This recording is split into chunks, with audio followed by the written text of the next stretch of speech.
सतगुरुदेव की जय। सर्वसंगत से प्रार्थना है, सत्संग प्रारंभ हो रहा है। कृपया सत्संग स्थल पर शांतिपूर्वक विराजमान होकर के श्रद्धा से सत्संग सुने। परमेश्वर की प्यारी आत्माओं से पुनर्निवेदन है, सत्संग प्रारंभ हो रहा है। कृपया सत्संग स्थल पर शांतिपूर्वक विराजमान होकर के श्रद्धा से सत्संग सुने। सत साहिब।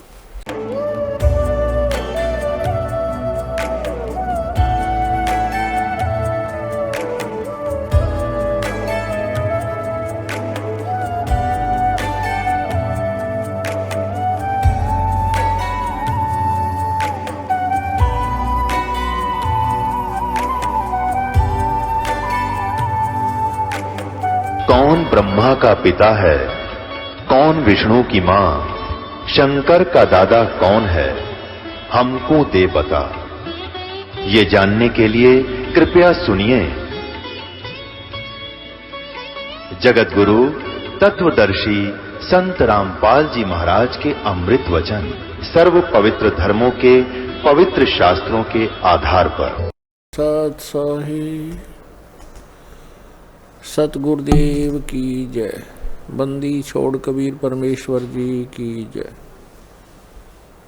बंदी छोड़ गरीबदास जी महाराज जी की जय हो। स्वामी राम देवानंद जी गुरु महाराज जी की जय हो।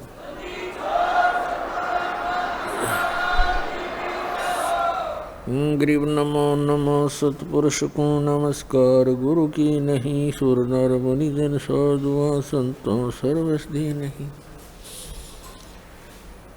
सतगुरु साहेब संत सब दंडोतम प्रणाम। आगे पीछे मत हुए तिनको जा कुर्बान। नराकार निर्विषम काल जाल वै भंजनम निर्लेपम निज निर्गुणम अकलनो वेशोदनम। सोहम सुरति समाप्तम सकल समाना निर्तल। उज्ज्वल हिरंबर हरदमं बेपरवा अथाह वार पारणी मध्यतम।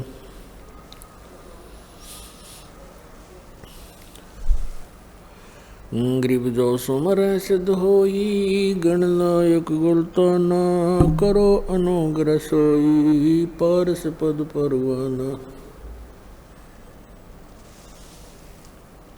आदि गणेश मनाऊं गणनायक देवन देवा। चरण कमल लो लाऊं आदंत करूं सेवा। परम शक्ति संगीतम रिद्धि सिद्धि दाता सोई। अवगत गुण अतीतम सत्य पुरुष निर्मोही जगदम्बा जगदीशम। मंगल रूप बुरारी तन मन अर्पों शीशम भक्ति मुक्ति भंडारी। सुर नर मुनि जन ध्यावे ब्रह्मा विष्णु महेशा।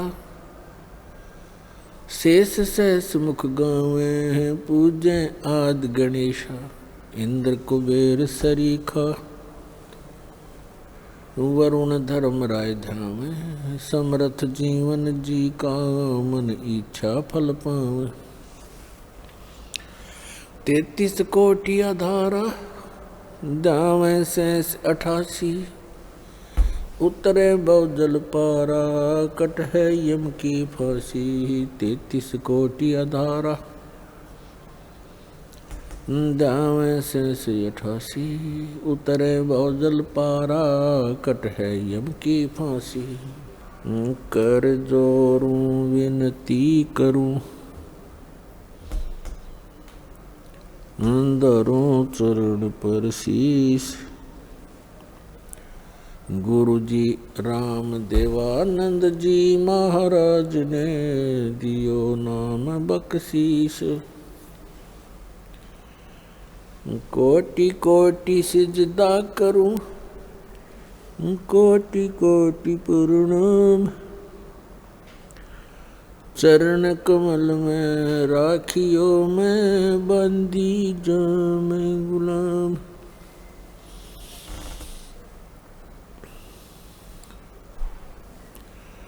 कुत्ता हूँ गुरुदेव का, रामपाल दास का नाम, गले प्रेम की जेवड़ी ही, जाखे तो वहाँ जाऊँ। तो करो तो हो बावड़ू, दूर दूर करो तो जाऊँ, जो राखो तो ही रहूँ, जो देवो सो खाऊँ।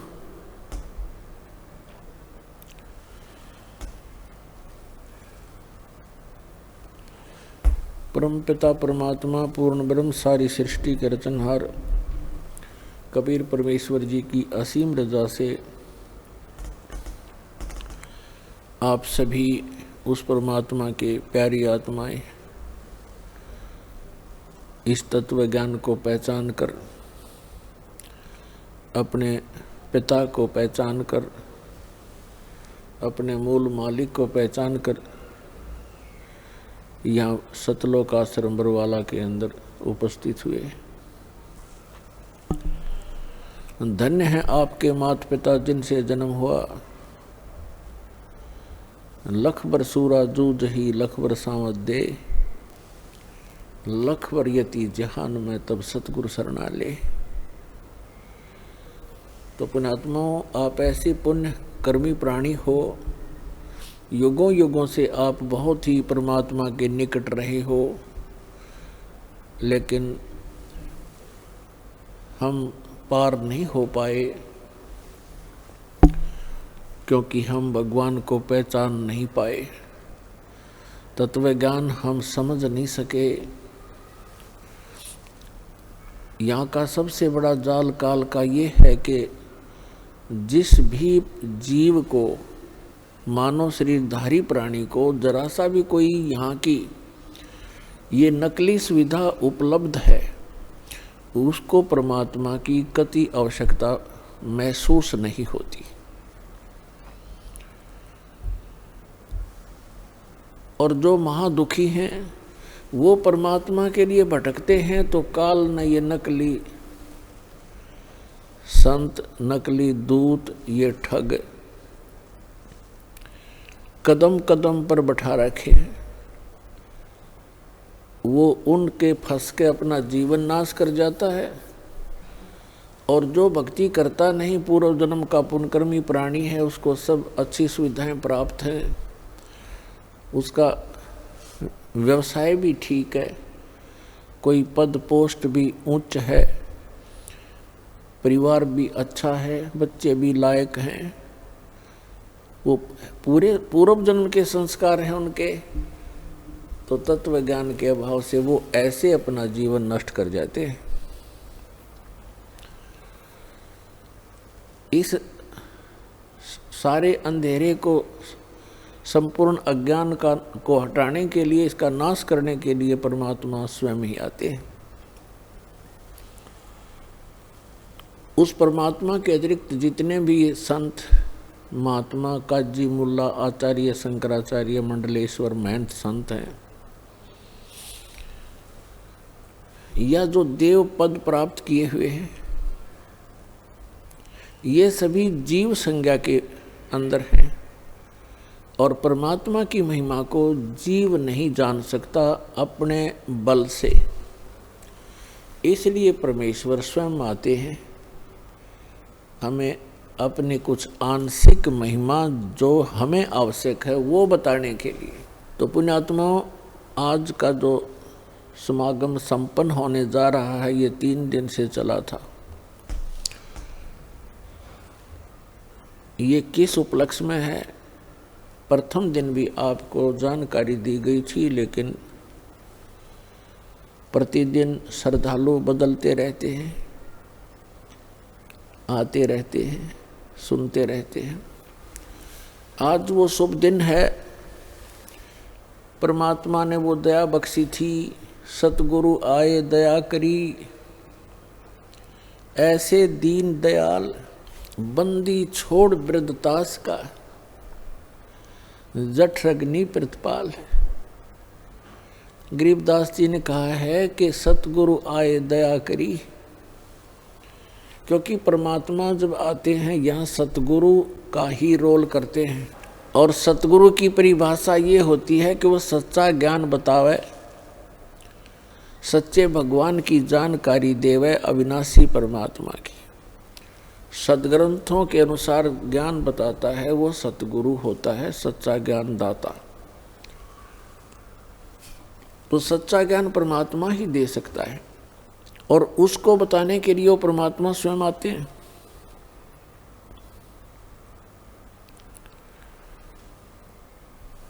सन 1727 संवत 1784 को परमात्मा आदरणीय गरीबदास साहिब जी गांव छुड़ानी जिला झज्जर हरियाणा वाले को आकर के खेतों में मिले थे, जंगल में, जहां वो गव्वें चरा रहे थे। उस समय उनकी आयु 10 वर्ष की थी। सन 1717 में संवत 1774 में आदरणीय गरीबदास साहिब जी का जन्म हुआ था गांव छुड़ानी जिला झज्जर हरियाणा में। जब वो 10 वर्ष के हुए, अपने ही खेतों में अपनी ही गौओं को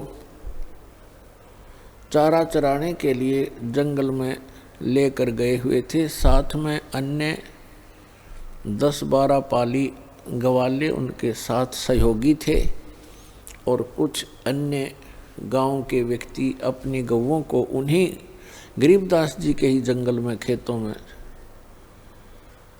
चराने के लिए लेकर गए हुए थे। क्योंकि आदरणीय गरीबदास साहिब जी वैसे तो गांव करौथा के रहने वाले हैं, करौथा के रहने वाले थे, लेकिन इनके कोई मामा नहीं थे, इनकी माता श्री के कोई भाई नहीं था। इसलिए गरीबदास साहिब जी के पूज्य पिताजी श्री बलराम जी धनखड़ अपनी ससुराल छुड़ानी में वहाँ रहने लग गए थे।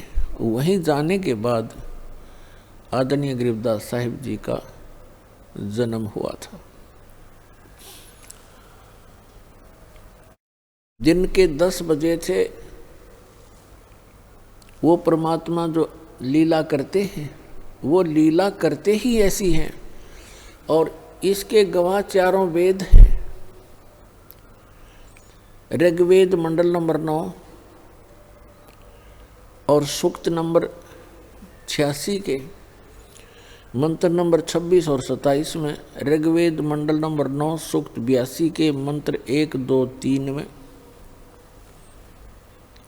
ऋग्वेद मंडल नंबर 9 सूक्त 54 मंत्र 3 में, ऋग्वेद मंडल नंबर 9 सूक्त 20 मंत्र 1 में, ऋग्वेद मंडल नंबर 9 सूक्त 94 के मंत्र 1 में, ऋग्वेद मंडल नंबर 9 सूक्त 95 के मंत्र नंबर 2 में, ऋग्वेद मंडल नंबर 9 सूक्त 1 मंत्र 9 में, ऋग्वेद मंडल नंबर 9 सूक्त 96 के 96 के 16 से लेकर 20 मंत्र में, ऋग्वेद मंडल नंबर 9 सूक्त 29 के मंत्र नंबर 25 में यही प्रमाण दिया हुआ है कि वो परमात्मा ऊपर के लोक में रहता है, सतलोक में रहता है, अविनाशी स्थान के तीसरे पृष्ठ पर विराजमान है, वहाँ बैठा है सभी लोकों के ऊपर, और वहाँ से गति करके आता है, अच्छी आत्माओं को मिलता है,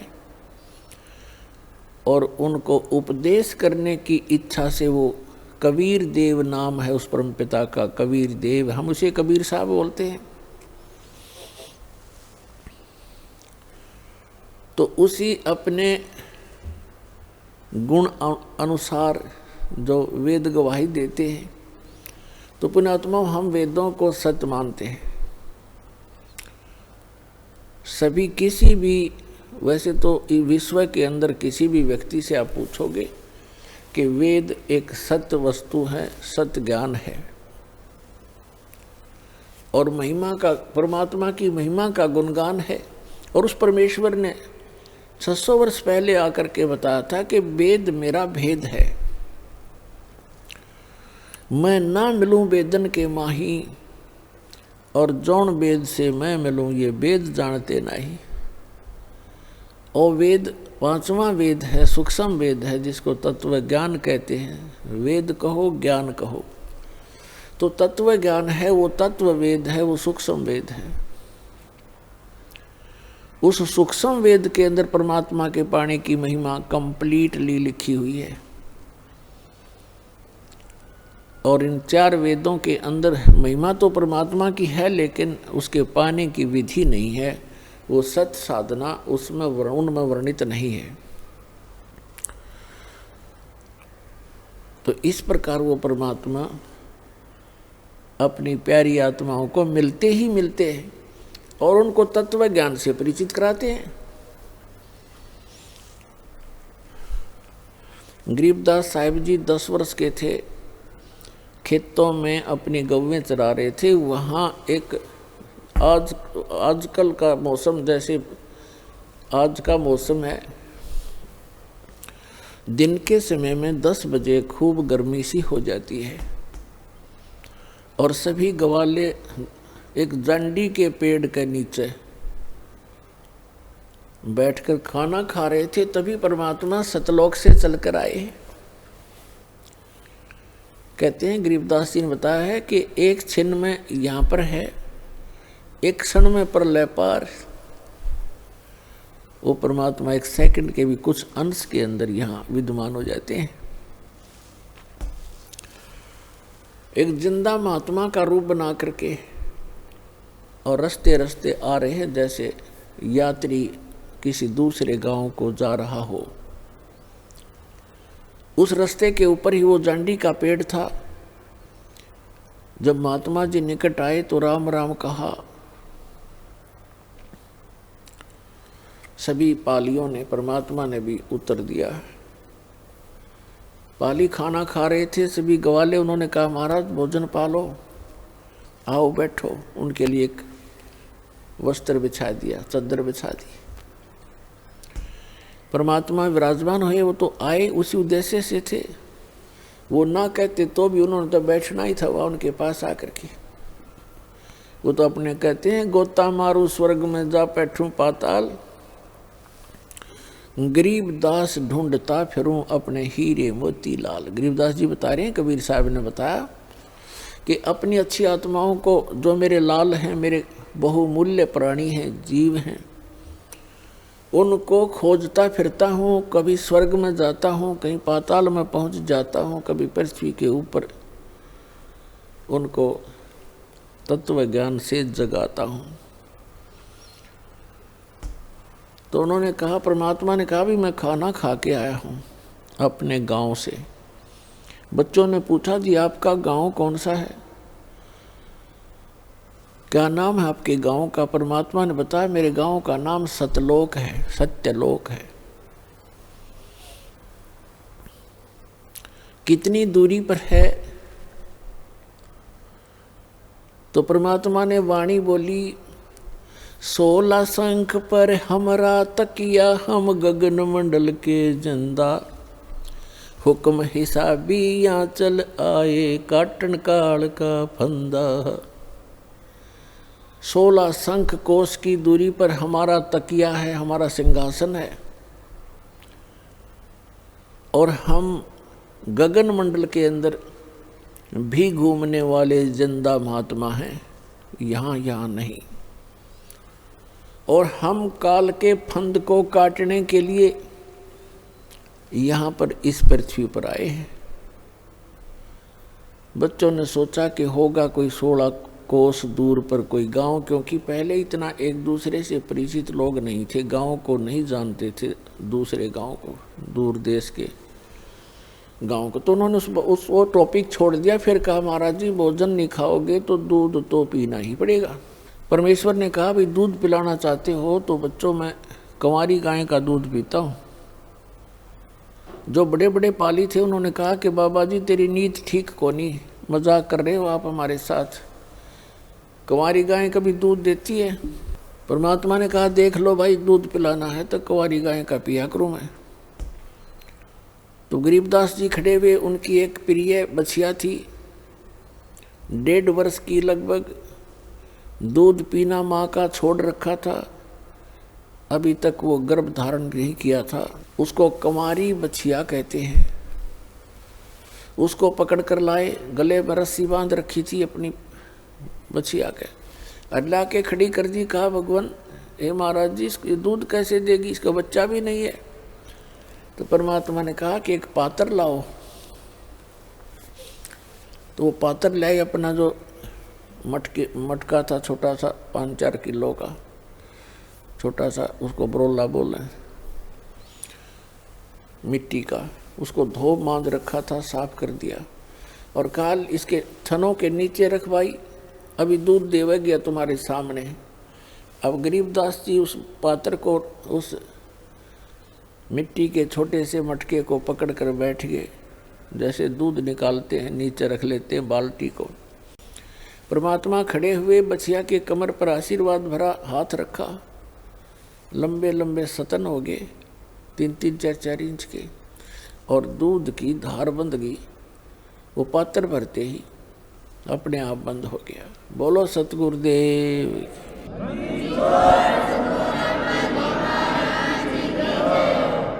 गरीबदास जी ने वो पात्र परमेश्वर को थमा दिया कि ले महात्मा जी, आपकी महिमा अपरंपार है, कुंवारी गाय का दूध निकाल दिया। उस परमेश्वर ने, कबीर साहब जी ने थोड़ा सा दूध पिया और बाकी वहां उपस्थित सभी ग्वालों से कहा कि ले पालियो, ये अमृत है बेटा, इसको पी लो। ये यहाँ का नहीं है, ये सतलोक से आया है, इस पवित्र पशु के माध्यम से। तो उन्होंने जो अन्य पाली थे, कोई 20 वर्ष का, कोई 30 वर्ष का, कोई 50 वर्ष का, कोई 40 वर्ष के आयु के, वो तो उठ कर चले गए कि हम नहीं पीवा, ये पाप का दूध है। कंवारी गां का दूध निकाल दिया जादू जंत्र करके, और फिर दूसरे तूने झूठा कर दिया, तेरी जात का पता नहीं, तो कौन जाति का है। उस समय छुआछात भी चरम सीमा पर थी। दुर्भाग्य कहते हैं सकल पदार्थ है जगमाई, कर्महीन नर पावे नाही। गरीबदास जी ने कहा कि लो महाराज, आपका अमृत, आपका झूठा दूध है भगवान, कब कब मिले हमें। और जितना पीना था वो पी लिया। तो पुण्यात्माओं कहते हैं पिछले जब से होते हैं पूर्ण हंस मुराद, ये पिछले संस्कारों से ही ऐसी प्रेरणा और परमात्मा का मिलन हुआ करता है। फिर परमात्मा जिस उद्देश्य को लेकर आए थे, 10 वर्ष के बालक को लगे ज्ञान समझाने, सृष्टि रचना सुनाई और कहा बच्चों तुम सभी सतलोक में थे और आप यहाँ इस काल के जाल में फंसे हुए हो। गरीबदास जी ने कहा कि हे भगवान, वहाँ ऐसा स्थान बता रहे हो आप कि कभी मृत्यु नहीं होती, वृद्ध अवस्था नहीं होती, और वहाँ कभी सूखा नहीं गिरता। क्योंकि जिस समय गरीबदास साहिब जी छुडानी गांव में जन्मे थे, वहाँ मरुस्थल जैसा पृथ्वी थी, मरुस्थल जैसी, राजस्थान से मिलती जुलती वो अक्षेत्र था, जो वर्तमान में भी राजस्थान का तो बल्कि अच्छा हो गया होगा। और वहाँ हर एक चीज़ का अभाव रहता था। वर्षा हुई तो खाने के गेहूँ, खाने की ज्वार बाजरा हो जाता, गेहूँ तो कभी देखा भी नहीं था। तो गरीबदास जी ने कहा कि वहाँ परमात्मा ने बताया कि वहाँ बिन बादल वहाँ वर्षा होए और असंख्य वहाँ पर जो है कहते हैं असंख्य सूर्य जितना प्रकाश रहता है, ना गर्मी है, ना पाला है, ना सर्दी है, ना गर्मी है, और सदाबहार पेड़ हैं, अंगूरों के गुच्छे लगे रहते हैं, प्रत्येक के महल के सामने पार्क हैं, फुहारे हैं, बहुत अच्छे बगीचे हैं और बहुत सुंदर पहाड़ हैं वहाँ के। यहाँ तो मिट्टी के पहाड़ हैं, वहाँ पर हीरे और मोतियों के पहाड़ हैं, सुंदर मिट्टी है, उसके अंदर फलदार सदाबहार पेड़ पौधे हैं। गरीबदास जी ऐसे सुन रहे थे जैसे वो आत्मा उनकी सतलोक में ही घूम रही हो। वो परमात्मा बताते जा रहे थे और वो कल्पना करते जा रहे थे। फिर परमेश्वर ने बताया कि वहाँ दूधों की, दहियों की और बेटा अमृत की दरिया बहती है, सरोवर भरे हुए हैं। तो गरीबदास जी ने कहा क्या भगवान वो खराब नहीं होते? क्योंकि यहाँ तो दूध ऐसा है 2 घंटे रख दे गर्मियों में, फिर उसने गर्म करे तो फट जा, बांस उठ जा। तो वहाँ दूध के दरिया चलती हैं, दूध के भरे रहते हैं सरोवर, समुद्र, तो खराब नहीं होते। परमात्मा ने कहा नहीं बेटा, वो अमर पदार्थ है। उदाहरण दिया परमात्मा ने कि जैसे ये गंगा आई है आपके भारतवर्ष में, ये गंगा का जल हमारे ही लोक से आया है, सतलोक से। और एक ये एग्जाम्पल है आपके लिए, बुद्धिमान को संकेत ही पर्याप्त होता है। सतलोक से या गंगा आई, सबसे पहले आई शिव के लोक में, शिव के लोक से फिर आई विष्णु के लोक में सबसे, और फिर उसके बाद आई है इस पृथ्वी लोक पे। इसके आने का तरीका परमात्मा की रजा और उसका, अब उसको साइंटिफिक तरीके से किसी तरह लगा लो। वहाँ से नीचे आई, फिर वहाँ से नीचे वाष्प बनकर पृथ्वी पर आई, या हिमालय के ऊपर आकर के ये बर्फ रूप में विद्यमान हुई और हो ही रही है। हुई क्या, ये तो आ ही रही है, वहीं से चलकर आ रही है। और इस गंगा के पानी को आप रख लीजिए, चाहे 100 वर्ष रखो, ये खराब नहीं होता। और ये तो इसे लोक में जहाँ सब कुछ में तुरंत ही जीव चल पड़ते हैं। ये कितना सुंदर शरीर है, मृत्यु के उपरांत 2 दिन इसका अंतिम संस्कार ना करो, इसमें जीव पड़ जाएंगे सारे में। लेकिन उस गंगा के पानी में वो खराब नहीं होता, उसमें जीव नहीं होते। गंगा जल तकरीबन सबके घर पर होता था। इस बात से गरीबदास जी खूब परिचित थे कि 3 वर्ष पहले हमारी माता किसी के साथ गई थी और गंगा का जल लाई थी, और आज तक बिल्कुल ऐसा ही है। तो उन्होंने बड़ी रुचि हुई कि भगवान मुझे वो स्थान दिखाओ जहाँ हम पहले रहा करते थे।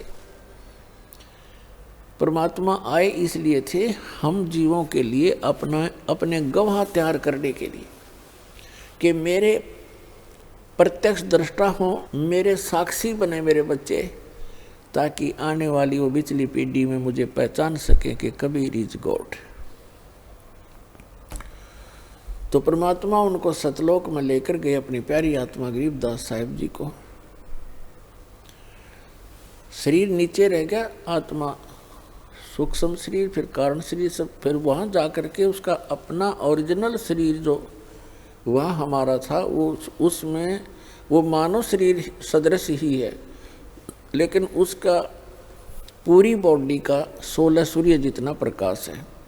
और परमात्मा यानी परम अक्षर ब्रह्म का, सत्य पुरुष का, कबीर जी की का वहाँ शरीर का इतनी रोशनी है, इतना प्रकाश है, जैसे करोड़ सूर्य करोड़ चंद्रमा मिला दे एक रोमकूप में। तो परमात्मा भी मनुष्य जैसा ही है, लेकिन सामर्थ्य में अंतर बहुत है, शक्ति में बहुत अंतर है। तो इस प्रकार गरीबदास जी को परमात्मा ऊपर लेकर गए, ब्रह्मा विष्णु महेश का लोक दिखाया, धर्मराज का लोक दिखाया, ये नकली सतलोक दिखाए, और यहाँ के ये स्वर्ग लोक दिखाए, नरक लोक दिखाए, इंद्र का लोक दिखाया, सभी ऊपर को लेकर गए, जहाँ काल रहता है वो स्थान दिखाया, और 11वां द्वार पार करके अक्षर पुरुष के लोक में प्रवेश किया। फिर 12वां द्वार पार करके सतलोक के अंदर प्रवेश हुए, भंवर गुफा के पार करके। ऊपर पहुंच के जब परमात्मा जाकर के अपने ही दूसरे स्वरूप पर चवर करने लगे, क्योंकि परमात्मा में एक शक्ति होती है, एक सिद्धि होती है, एक सिद्धि जो बहुचोले धार है। तो परमात्मा अन्य रूप बनाकर नीचे आते हैं और एक रूप में सिंहासन पर वहाँ विराजमान होते हैं।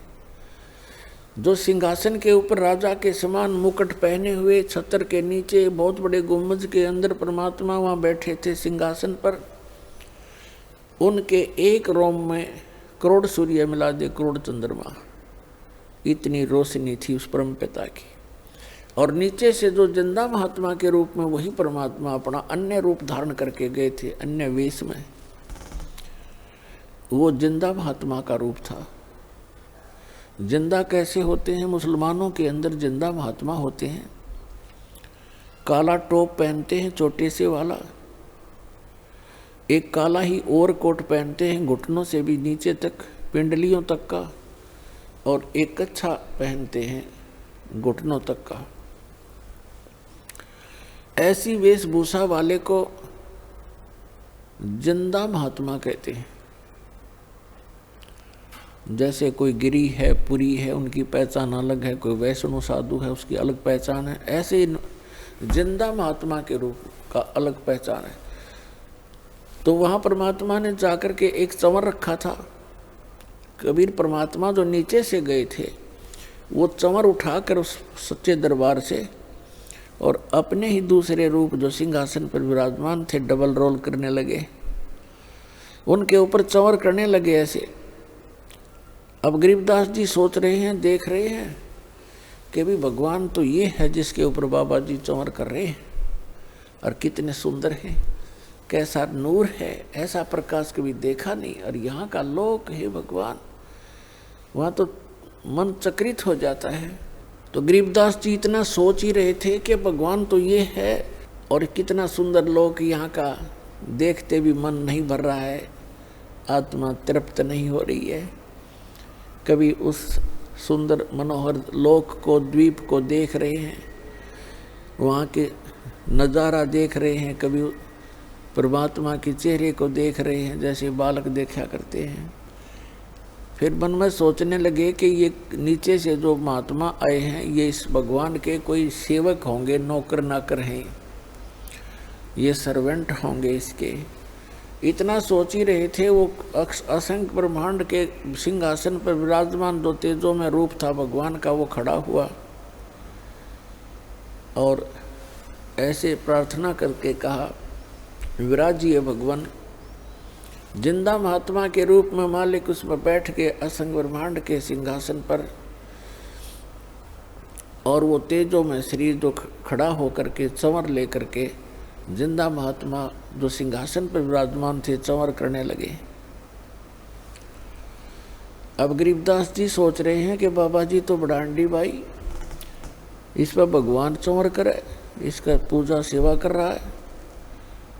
इतना सोच ही रहे थे, इतने में तेजों में शरीर जिंदा वाले स्वरूप में समा गए और अकेले जिंदा महात्मा के रूप में परमात्मा असंख्य ब्रह्मांड के कंट्रोलर और सृजनहार के सिंहासन पर बैठे, और उनका इतना ही तेजों में शरीर हो गया। तब परमात्मा ने कहा कि गरीबदास बेटा, ये तुम्हारा निज स्थान है, यहाँ वैसी ही सृष्टि है, नर और नारी हैं, ये कितने सुंदर बाग बगीचे भरे पड़े हैं, कितनी सुंदर महक उठ रही है वहाँ पर, और कितनी प्यारी प्यारी आवाज़ घंटियाँ बज रही हैं, यहाँ पर धुन हो रही है। ओए होए। अब गरीबदास जी से कहा कि बेटा, मैं बनारस के अंदर, काशी के अंदर 120 वर्ष जुलाहे के रूप में, धानक रूप में रहा था, और मैंने वहाँ अपना प्रचार किया। एक धर्मदास नाम के वैसे थे, सेठ थे, उनको मैं मिला, उनको बहुत अच्छी तरह समझाया, और बेटा 120 वर्ष वहाँ रह करके मैं फिर वापस यहाँ आ गया था। अब तुझे इसलिए लेने गया मैं कि आप भगवान को पहचान कर संसार में जाकर के आंखों देखी महिमा का वर्णन करोगे, ताकि आने वाले समय में परमात्मा के बच्चे, मेरे बच्चे मुझे पहचान सकेंगे। अब परमात्मा ने अपने आशीर्वाद से उनकी दिव्य दृष्टि खोल दी, उनका ज्ञान योग खोल दिया और उसके अंदर अपना तत्व ज्ञान फीड कर दिया। और गरीबदास जी से कहा कि जा बच्चा, अब तू नीचे जा, तेरे शरीर को अंतिम संस्कार के लिए चिता पर रख दिया है, अब उसको नष्ट कर देंगे वो, आप जाकर उसमें प्रवेश करो और मेरे गवाह बनो। गरीबदास जी ने कहा भगवान उस गंदे लोक में मुझे मत भेजो, मैं तो यहीं रहूँगा, या अपने भाई बहनों में खेलूँगा बैठूँगा। परमेश्वर ने कहा कि नहीं बेटा, आप ऐसे नहीं रह सकते यहाँ, क्योंकि जब आप यहाँ से गए आप पुण्यों से परिपूर्ण थे, आपने सारे पुण्य नाश कर लिए वहाँ पर। उस काल के रेस्टोरेंट में उस झूठे सुख का आनंद ले लेकर आपने अपने सभी भक्ति कर्म नाश कर लिए, और मैं आपको ऐसा चार्जर दूंगा, ऐसी भक्ति दूंगा सत्य, ये आप स्वयं जाप करना और मेरी महिमा का वर्णन करते समय उसमें लिख देना, अन्य किसी को अभी ये मंत्र डिस्क्लोज ना करना। गरीबदास जी ने उनके वचनों को सिरोधार्य किया। उधर से क्या हुआ, कुछ समय के बाद 2-3 घंटे के बाद जो पाली चले गए थे ग्वाले, वहाँ से उन दोनों को छोड़कर आत्मा और परमात्मा को, 2-3 घंटे के बाद उनको ध्यान आया कि वो बच्चा कहाँ बैठा है, लड़की का लड़का, वो बाबा जी चला गया कि नहीं। उन्होंने देखा कि वो अकेला बैठा है, बाबा जी दिखाई नहीं दे रहा है। एक उनमें से ग्वाला आया, उसने कहा कि अरे गरीबू खड़ा हो भाई, तेरा नंबर आ गया गाय घेरने का। ये वहाँ नंबर लगाते हैं, अपना शिफ्ट बना लेते हैं पाली कि 2 घंटे आप खड़े होगे, 2 घंटे आप खड़े होगे, 2 घंटे आप पशुओं के सामने, ताकि किसी की फसल को हानि ना कर दे और भाग ना जा पशु इधर उधर। तो उसने कहा कि गरीबदास खड़ा हो भाई, गरीबू कहा करते थे, तेरा नंबर आ गया। नहीं बोले क्योंकि वो आत्मा थी नहीं, शरीर को खाली रखा था। निकट जाकर कहा कि ए भगत जी खड़ा हो, पकड़ के हिलाया कि महात्मा बन गया तू, खड़ा हो ले। जब ही उसने ऐसे किया वो गिर गए। अब वो एकदम घबरा गया, सभी पालियों को आवाज लगाई कि दौड़ के आओ, भागो भागो। ये लड़की का लड़का मर गया। 2 पाली गांव की तरफ दौड़े। 1.5 किलोमीटर की दूरी पर छुरानी गांव था, उस स्थान से जहाँ पर ये परमात्मा प्रकट हुए थे। गांव में पता चला 30-40 घर होते थे, पहले छोटे गांव हुआ करते थे। सारे गांव में एकदम सन्नाटा छा गया। जिसने भी सुना वही उस स्थान की तरफ दौड़ लिया। बूढ़े क्या, बच्चे क्या, माई क्या, बहन क्या, सभी चल पड़े। वहाँ से बच्चे को 100 को घर ले आए। घर ला करके फिर शाम के समय अंतिम संस्कार के लिए चिता पर रख दिया। उसी समय परमात्मा ने अपनी प्यारी आत्मा गरीबदास जी को उनके शरीर में प्रवेश कर दिया। अब जो ही आत्मा प्रवेश हुई, उनके अंदर वो ज्ञान फीड कर दिया था। वही वाणी उठते ही, चिता के ऊपर से उठते ही ये वाणी बोलने लगे, अनंत कोट ब्रह्मांड का एक रति नहीं भारे, सतगुरु पुरुष कबीर हैं कुल के सिरजनहारे। अलल पंख अनुराग है सुन मंडल रे थीरे, दास गरीब उधार दिया सतगुरु मिले कबीर। अब गांव वालों ने सोचा ये लड़का मेंटल हो गया, बाबा जी के जंतर मंत्र का दूध पी के एंड बैंड बोल रहा है, पता नहीं क्या बक रहा है उआ बाई, क्योंकि वो समझ कैसे सके इस गूढ़ रहस्य को। ऐसे 3 वर्ष बीत गए और उधर से इस बात पर संतोष कर लिया परिवार के व्यक्तियों ने कि हे भगवान, लड़का होता गया मेंटल, पर कोई बात नहीं, या लड़की इस बच्चे को देख देख के जैसा भी बावड़ा है, पागल है, इसको देखकर वो जीवित रह जाएगी, नहीं तो बेहोश हो जाती थी इस घटना को सुनकर बार बार। तो ये संतोष किया कि कोई बात नहीं, पागल हुआ सो हुआ, पर जीवित तो हो गया। लड़की ने पेट पर खाना खा लिया। ऐसे 3 वर्ष बीत गए। एक गोपाल दास नाम के दादू पंथ के एक संत थे, जो बनिए के घर जन्म था उनका, और वो दादू पंथ से दीक्षित होकर के घर त्याग चुके थे, बाल बच्चों का विवाह करके फ्री हो गए थे, और वो ऐसे घूमते फिरते थे, शिष्य बना रखे थे गांव में, वहाँ जाते थे, उनके घर रुकते थे, घूमते फिरते, जिसको रमता राम कहते हैं। और दादू साहब जी को भी परमात्मा मिले थे जब वो 7-8 वर्ष के थे, जंगल में खेल रहे थे, बनी में 2-4 बच्चे और भी बैठे थे। तब परमात्मा आए, उनको ज्ञान सुनाने लगे। बच्चे, छोटे बच्चों को रुचि बहुत होती है, वो कोई कथा कहानी सुन के बड़े प्रसन्न होते हैं। तो 3-4 बच्चे थे, वो और 4-5 और थे, एक दादू जी थे। दादू जी की रुचि बहुत थी, क्योंकि वो आए उसी के लिए थे। सारा ज्ञान सुनाया, दादू जी की आंखों में आंसू आने लगे और कहा, भगवान ऐसा लोग है वहाँ पर। और वो दादू जी तो जयपुर के पास राजस्थान के अंदर जन्मे थे, वो वहाँ तो और बुरा हाल था उस समय। उनकी प्रबल प्रेरणा हुई और कहा कि मुझे वहाँ ले चलो भगवान।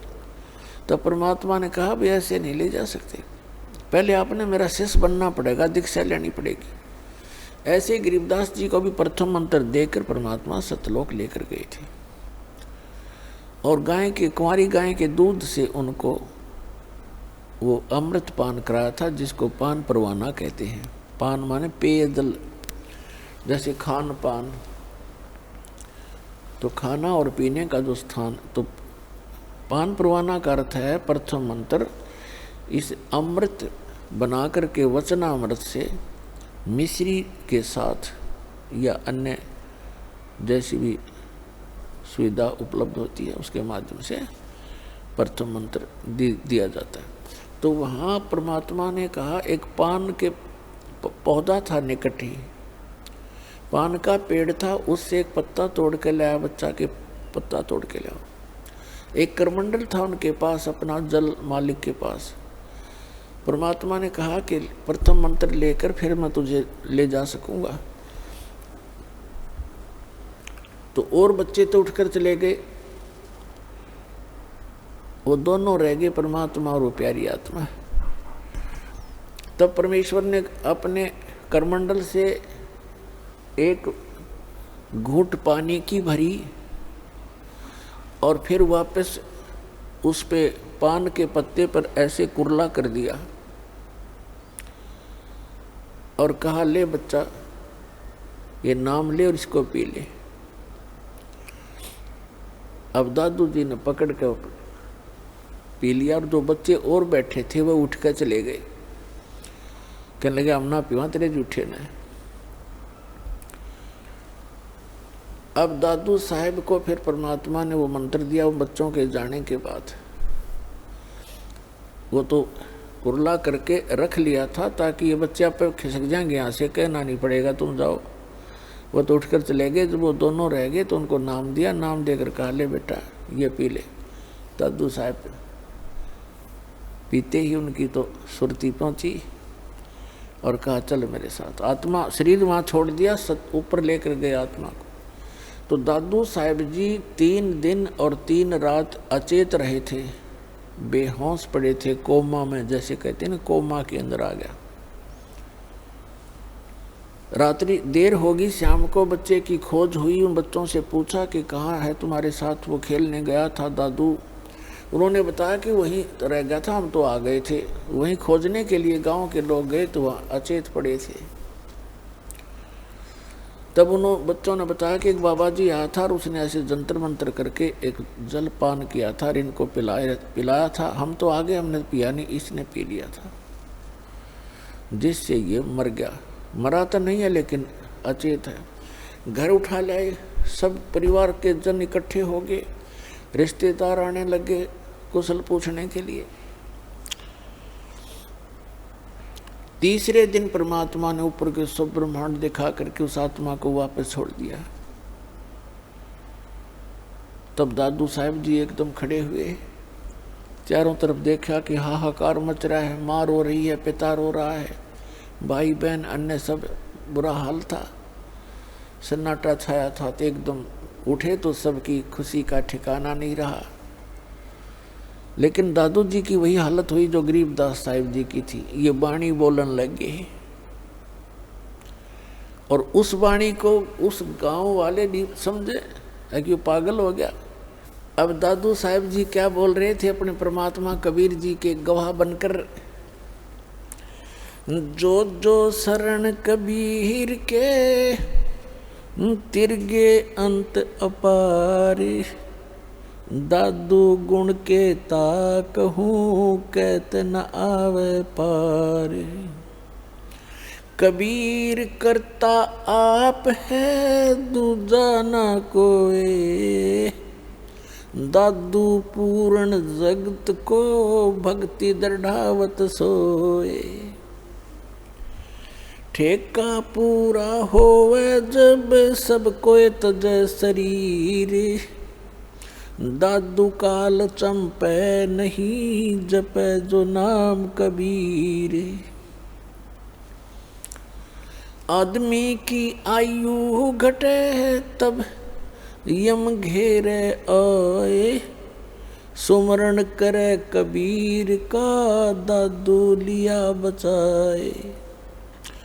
आदमी की आयु घटे तब यम घेरे आए, सुमरण किया कबीर का दादू लिया बचाए।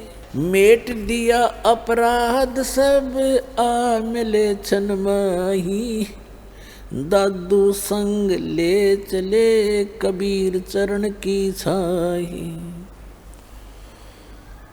सेवक देव निज चरण का दादू अपना जाने, बृंगी सत्य कबीर ने कीन्या आप समाने। दादू अंतर्गत सदा छन छन सुमरण ध्यान, वारो नाम कबीरे परे पल पल मेरे प्राण। सुन सुन साख कबीर की काल नवावे माथे, धन धन हो तीनों लोक में दादू जोड़े हाथ। केरी नाम कबीर का विषम काल गजराजे, दादू भजन प्रताप से ये भाग्य सुनत आवाज। पल एक नाम कबीर का दादू मन चित लावे, हाथी के असवार को ये स्वान काल ना खावे। सुमरत नाम कबीर का ये कटे काल की पीरे, दादू दिन दिन ऊंचा होवे परमानंद सुख सीरी।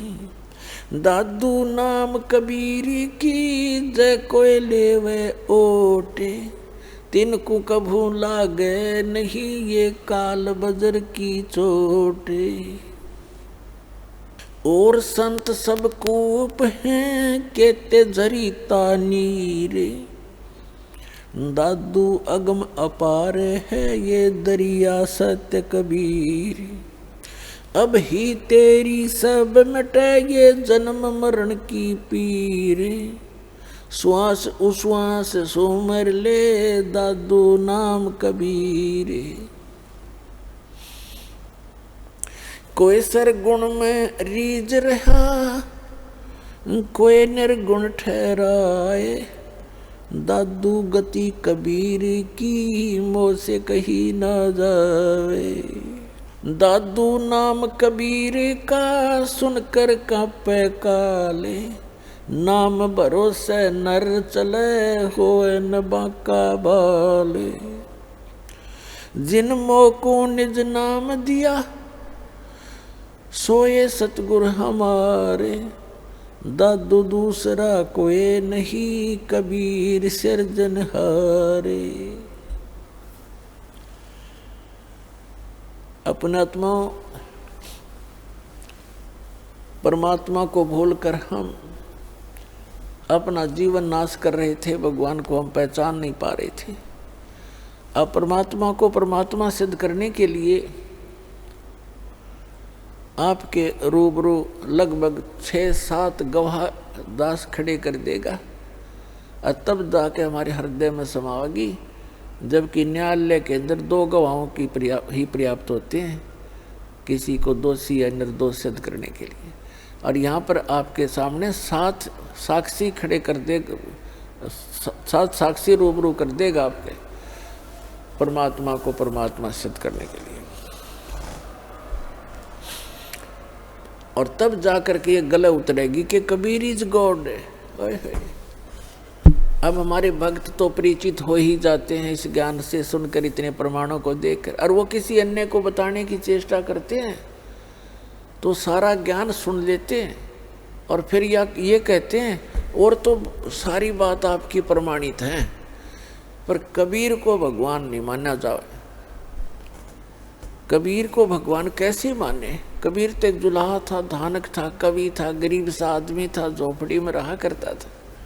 तो परमात्मा तो परमात्मा ही होता है। अब हमने ये कैसे जान लिया कि परमात्मा वो है जिसका हाथ में धनुष हो या त्रिशूल हो और या सुदर्शन चक्र हो? तो ये लक्षण कहाँ से ग्रहण करें हमने कि ये भगवान होता है? वो हमने अपने लोक वेद दंत कथा सुने सुनाए ज्ञान से सिद्ध कर रखे थे। अब जिसके पास थोड़ा सा कोई मजबूती है, कोई बल है किसी भी प्रकार का, तो वो तो आप भगवान है। ये राजा लोग कैसे बने थे, राज कैसे स्टार्ट हुआ था? ऐसे जनता रहा करती थी जिसके पास 10-20 लठाड़े होते, वो किसी ने घेर कूट छेद कर उसका लूट लेते धन, फिर उन पर टैक्स लाने शुरू कर दिए। लाठी वाले की भैंस यहाँ पर है ही है। तो वो तो आपे भगवान है जिसके पास हथियार है या कोई बाहुबल है या कोई अपने सदस्यों का ताकत है। भगवान तो भगवान ही है। और ऐसी स्थिति में जो एक झोंपड़ी में रहा करते थे, कपड़ा बना करते थे, और उसको भगवान, उस भगवान को भगवान सिद्ध करना, तो सबसे बड़ा इस पृथ्वी पर जो सबसे कठिन काम है ये है कि कबीर को परमेश्वर सिद्ध करना। और इब्दास ऐसा कर देगा कि सदा के लिए बच्चे बच्चे के जुबान पर हो जाएगा, कबीर इज गॉड, धानक रूप रहा करता।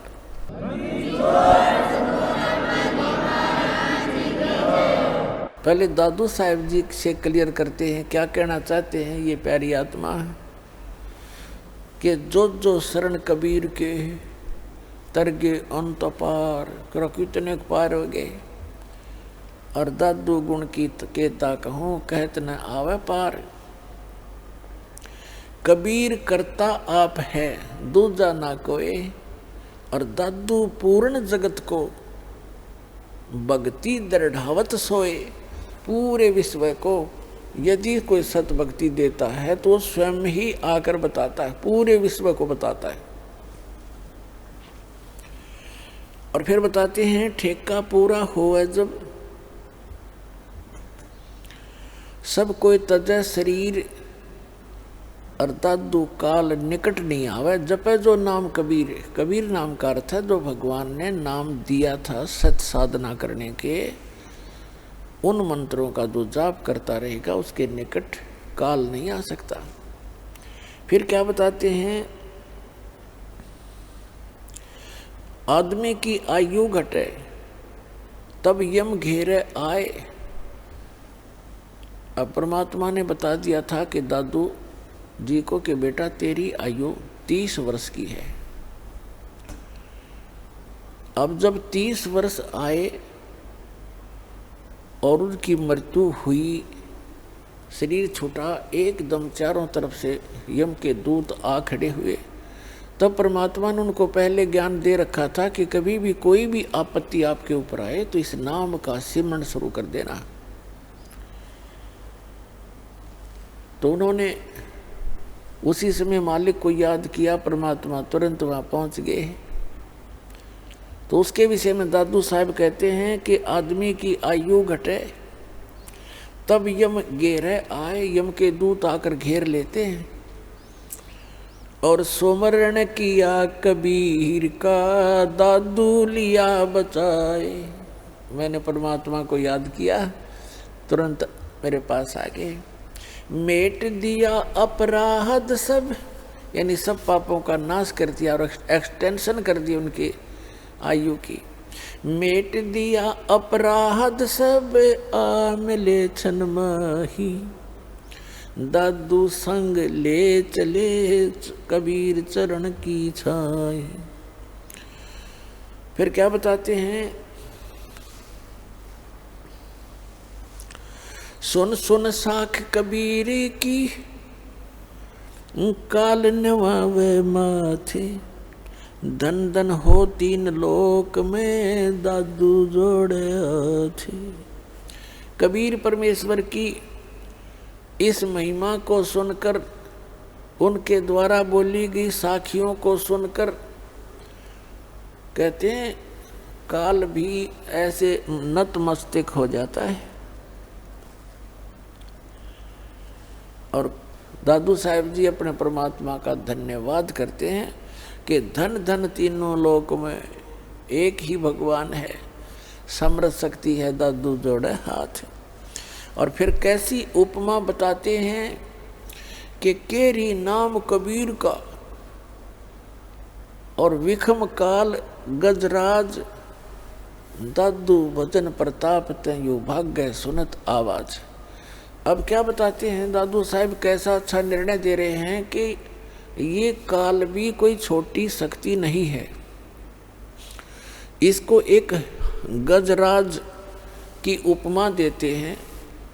गजराज का अर्थ है हाथियों में भी शक्तिशाली हाथी, ताकतवर, सब हाथियों का राजा। राजा यहाँ पर वही होगा जो बलशाली होगा, यहाँ का विधान है ऐसा, चाहे वो किसी प्रकार से भी शक्ति रखता हो। तो क्या बताया कि केरी नाम कबीर का और विषम काल गजराज और दादू भजन प्रताप तय वो भाग्य सुनत आवाज।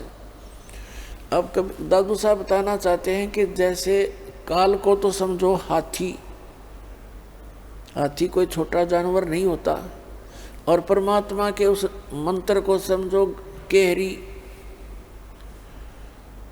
परमात्मा कबीर जी की तुलना की है तो कबीर साहब को समझो एक केहरी यानी बब्बर शेर। पैर देखो,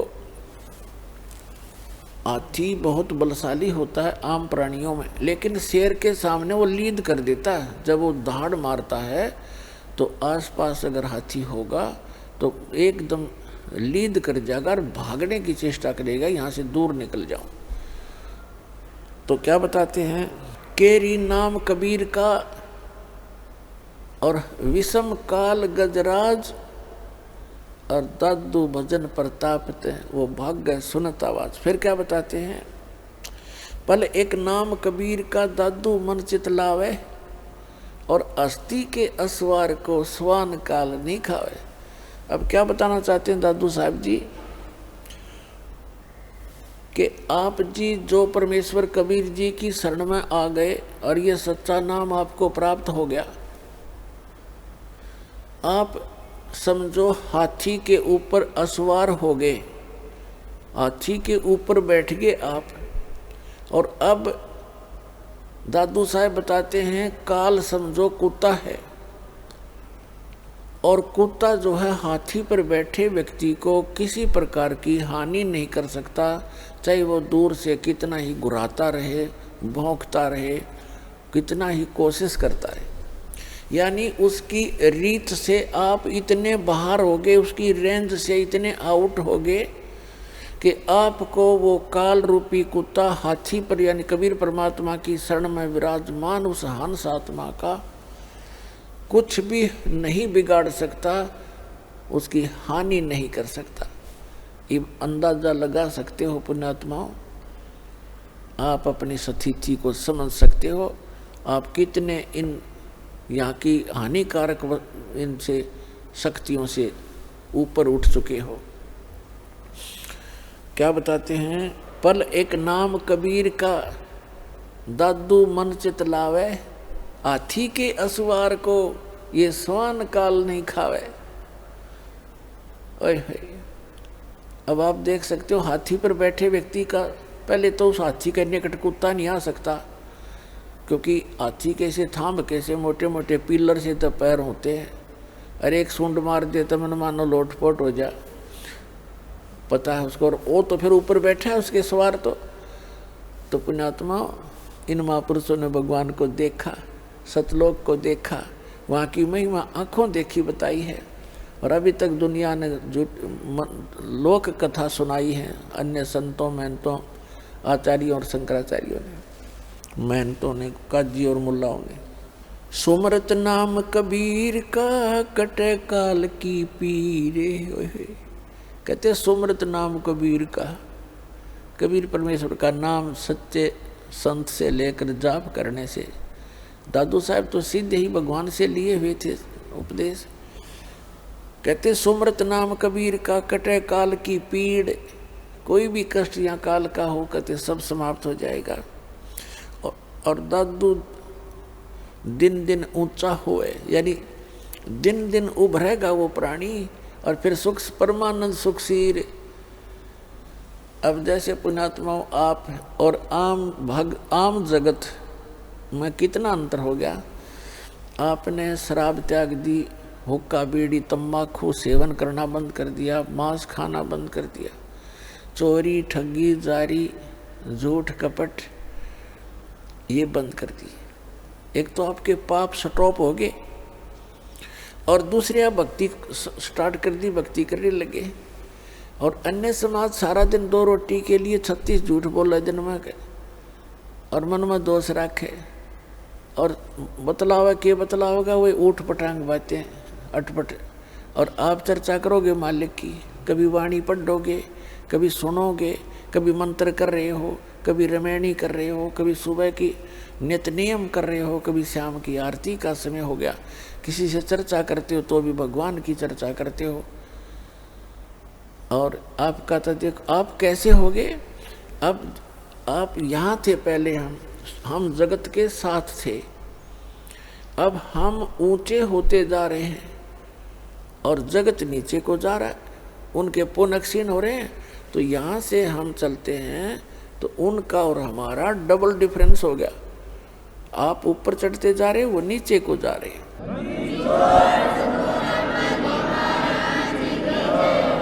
सुमरत नाम कबीर का ये कटे काल की पीरे, दादू दिन दिन ऊंचा होए परमानंद सुखसीर।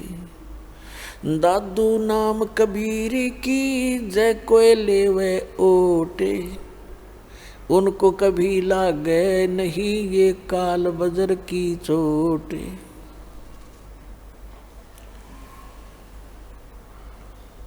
और संत सब कूप हैं, और संत सब कूप हैं, और कहते जरीता नीरे। दादू अगम अपार है ये दरिया सत्य कबीरे। अपने आत्मा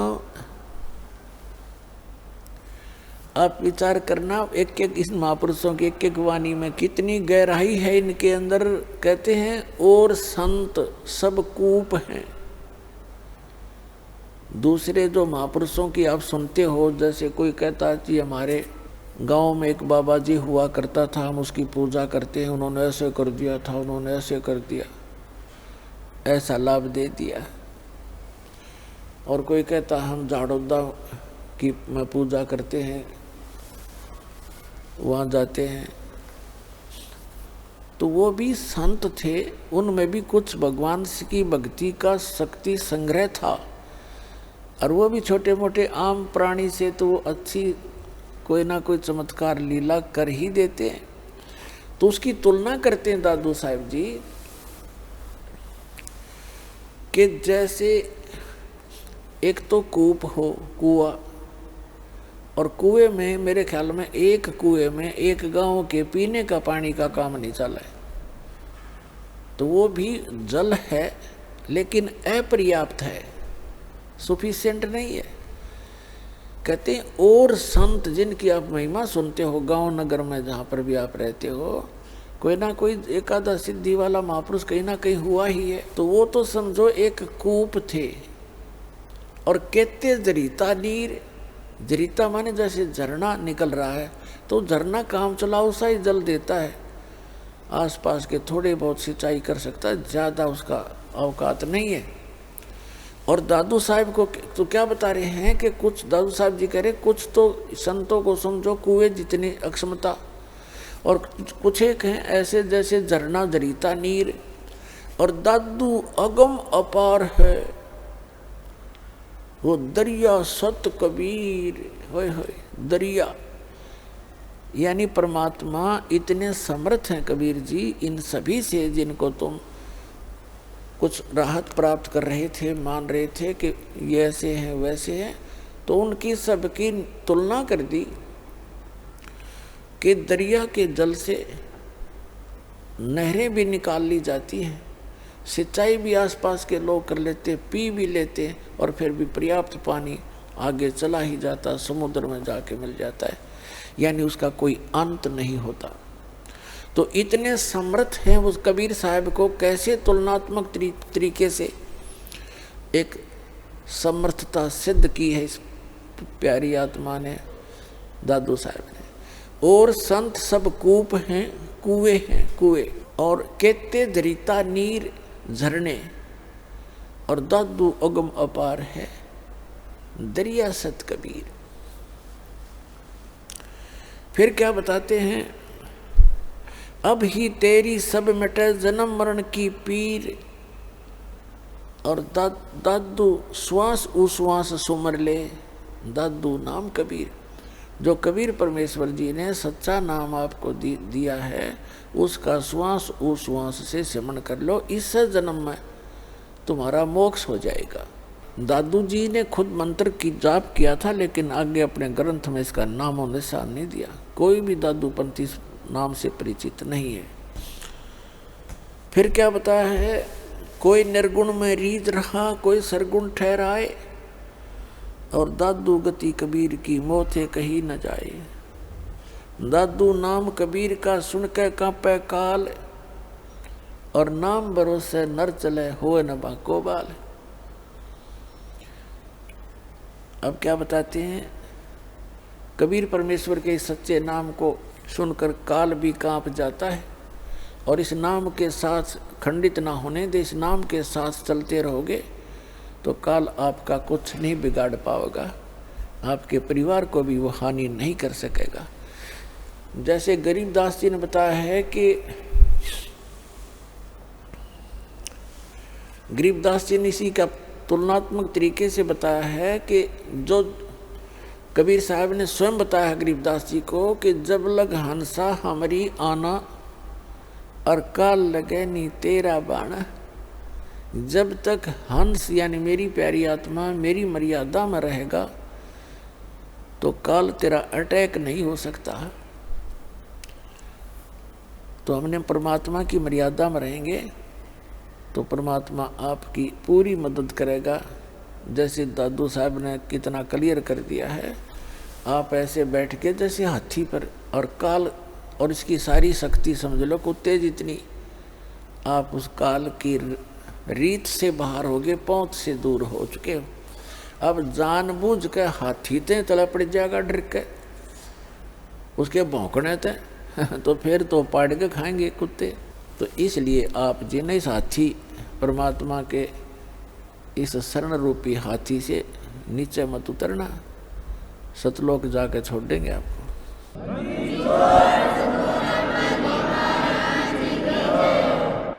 अब एक दिन क्या हुआ कि जब गरीबदास जी 10-13 वर्ष के हो गए, 3 वर्ष के पश्चात 10 वर्ष के बच्चे को परमात्मा आकर मिले थे, और गांव वाले कबीर उस गरीबदास साहिब जी को पागल कहने लगे, बावड़िया बावड़िया कहने लगे, बावड़िया पागल है, पता नहीं क्या क्या भौंक रहा सारा दिन, चुप पे ना होता है। एक दिन ये दादू पंथ से दीक्षित गोपाल दास नाम के एक संत बने हुए थे, घर त्याग के वैराग ले लिया था, सन्यास ले रखा था बच्चों से फ्री होकर के। वो छुडानी गांव में अपने शिष्य के घर आ गए, और वो ऐसे ही 2-3 वर्ष में चक्कर लगता था उसका। उस शिष्य ने कहा, महाराज जी हमारे एक लड़की का लड़का ऐसे ऐसे पागल कर दिया, एक संत ने जंतर मंत्र करके कुंवारी गाय का दूध निकाल दिया, कई पाली थे ग्वाले, उनने तो पिया नहीं, इस बालक ने पी लिया, जंतर मंत्र कर दिया, ये तो मर गया था, पता नहीं क्यों कैसे दया करी भगवान ने, लड़की की अर्ज सुन ली, ये जीवित हो गया पर पागल हो चुका है। 3 साल से सारा इलाज करा लिया, झाड़े झूड़े लवा लिए, और सब दवाई वैद्यों से भी ले ली, कोई आराम नहीं हो रहा। और कहते हैं जी, वो शेष कह रहा है जी, संत की विद्या को संत ही काट सकता है, आप दया कर दो तो उसका जीवन ठीक हो जाए। अब गोपाल दास ने कहा कि लाओ बुला के, थोड़ा बहुत झाड़ा झूड़ा लाना वो भी जाने था। अब बुला कर लाए गरीबदास जी और उसके नाना जी, और साथ में और कई गांव के बुजुर्ग टाइप के व्यक्ति आके। तो दादू ने, उस दादू पंथी गोपाल दास ने पूछा कि बच्चा, बेटा, वो कौन था जिसने तेरा जीवन बर्बाद कर दिया? तब गरीबदास जी ने कहा कि अलल पंख अनुराग है सुन मंडल रे थीर, दास गरीब उधार दिया मुझे सतगुरु मिले कबीर। तो गरीबदास जी ने कहा कि मेरा जीवन तो आबाद कर दिया, बर्बाद नहीं किया बाबा जी। हम सुल्तानी नानक तारे दादू को उपदेश दिया, जात जुलाहा भेद न पाया वो काशी महे कबीर हुआ। अनंत कोट ब्रह्मांड का एक रति नहीं भारे, सतगुरु पुरुष कबीर हैं ये कुल के सिरजनहारे। अब दादू पंथी ये परमात्मा लगातार गरीबदास जी ने को 15-20 मिनट तक वो वाणी बोलते रहे। सतगुरु आए दया करी ऐसे दीन दयाले, बंदी छोड़ वृतास का जठरग्नि प्रतिपाले। तो इन वाणी को सुनकर उस दादू पंथी महंत संत गोपाल दास के हृदय में हलचल मच गई, और वो तुरंत समझ गया कि यूँ तो भाई बावड़ा को ना, ये तो सबसे समझदार, ऐसी निर्मल वाणी जो आत्मा को खींच रही है। 65 साल का वृद्ध 13 वर्ष के बालक के सामने हाथ जोड़कर खड़ा हो गया और कहने लगा, भगवान हे महाराज ये वाणी लिखवा दो, आप तो बहुत प्यारी वाणी बोलो। तो गरीबदास जी बोले नहीं, उठ कर चल पड़े। पीछे पीछे 65 साल का वृद्ध, आगे आगे गरीबदास जी। अब गांव वालों ने सोचा भाई इस बच्चे के अंदर तो को बड़ी बला बढ़ रही है, बाबा जी भी कभी सुरूर हो गया, इसका तो असर हो गया, इसका साथ हो लिया। अब वो के जान, जब वो दादू पंथी संत ने कहा गांव वाले बावड़े तो तुम हो, यो बावड़िया को नहीं। कहते हैं गरीबदास जी को भी बावड़ा बताया कि कर ले दुनिया स्याणी का, उसको महापुरुष को तो बावड़िया कहा, अगर तेरा सारे पशु बन गए, और उसकी बात को स्वीकार नहीं किया। तीसरे दिन जाके गरीबदास जी ने मौन तोड़ा और कहा कि भक्त यदि कंप्लीट लिख है तो मैं बोलूँगा, लिखवाऊँगा, कभी कहीं बीच में छोड़ दे। तब उसने कहा गोपाल दास ने कि महाराज जी मैं तो कति फरी होकर आया हूँ घर से, और मैं ऐसे ही परमार्थ में लगा हुआ हूँ, आप दया कर दो, लिखवा दो दाता, कलयुग के जीवों के लिए तो ये अमृत सिद्ध होएगी, ऐसी वाणी कदे देखी ना सुनी। तब गोपाल दास जी लिखा करते थे और गरीबदास जी बोला करते थे। गरीबदास जी का ही एक बेरी का बाग था, उसमें एक जंडी का पेड़ था, और गांव से थोड़ी ही दूरी पर वो स्थान था। वहाँ बैठकर जंडी के पेड़ के नीचे गरीबदास जी बोला करते थे और दादू पर्थी संत लिखा करते थे। तो इस प्रकार वो लिखा हुआ आंखों देखा सारा कुछ विवरण गरीबदास साहिब जी की अमृतवाणी अर्थात गरीबदास जी का दिया हुआ एफिडेविट वो दास के पास उपलब्ध है। उसको तत्व ज्ञान कहते हैं, जो गॉड गिवन स्पिरिचुअल है, और उसी से आपको दास ये ज्ञान सुना रहा है। इस प्रकार आज का जो दिन है पुण्यात्माओं, ये वो शुभ दिन है। परमात्मा आए और हमारे लिए एक छाप छोड़ गए कि गरीबदास जी को गवाह बना गए और अनमोल अमृत ज्ञान पुनः प्रदान कर गए। क्योंकि काल ने ये कहा था जब परमात्मा प्रथम बार आए थे सतयुग में, और उनसे कहा था, पर जोगजीत रूप में थे अपने पुत्र के रूप में, तो काल ने कहा था जोगजीत तुम कहाँ जाओगे?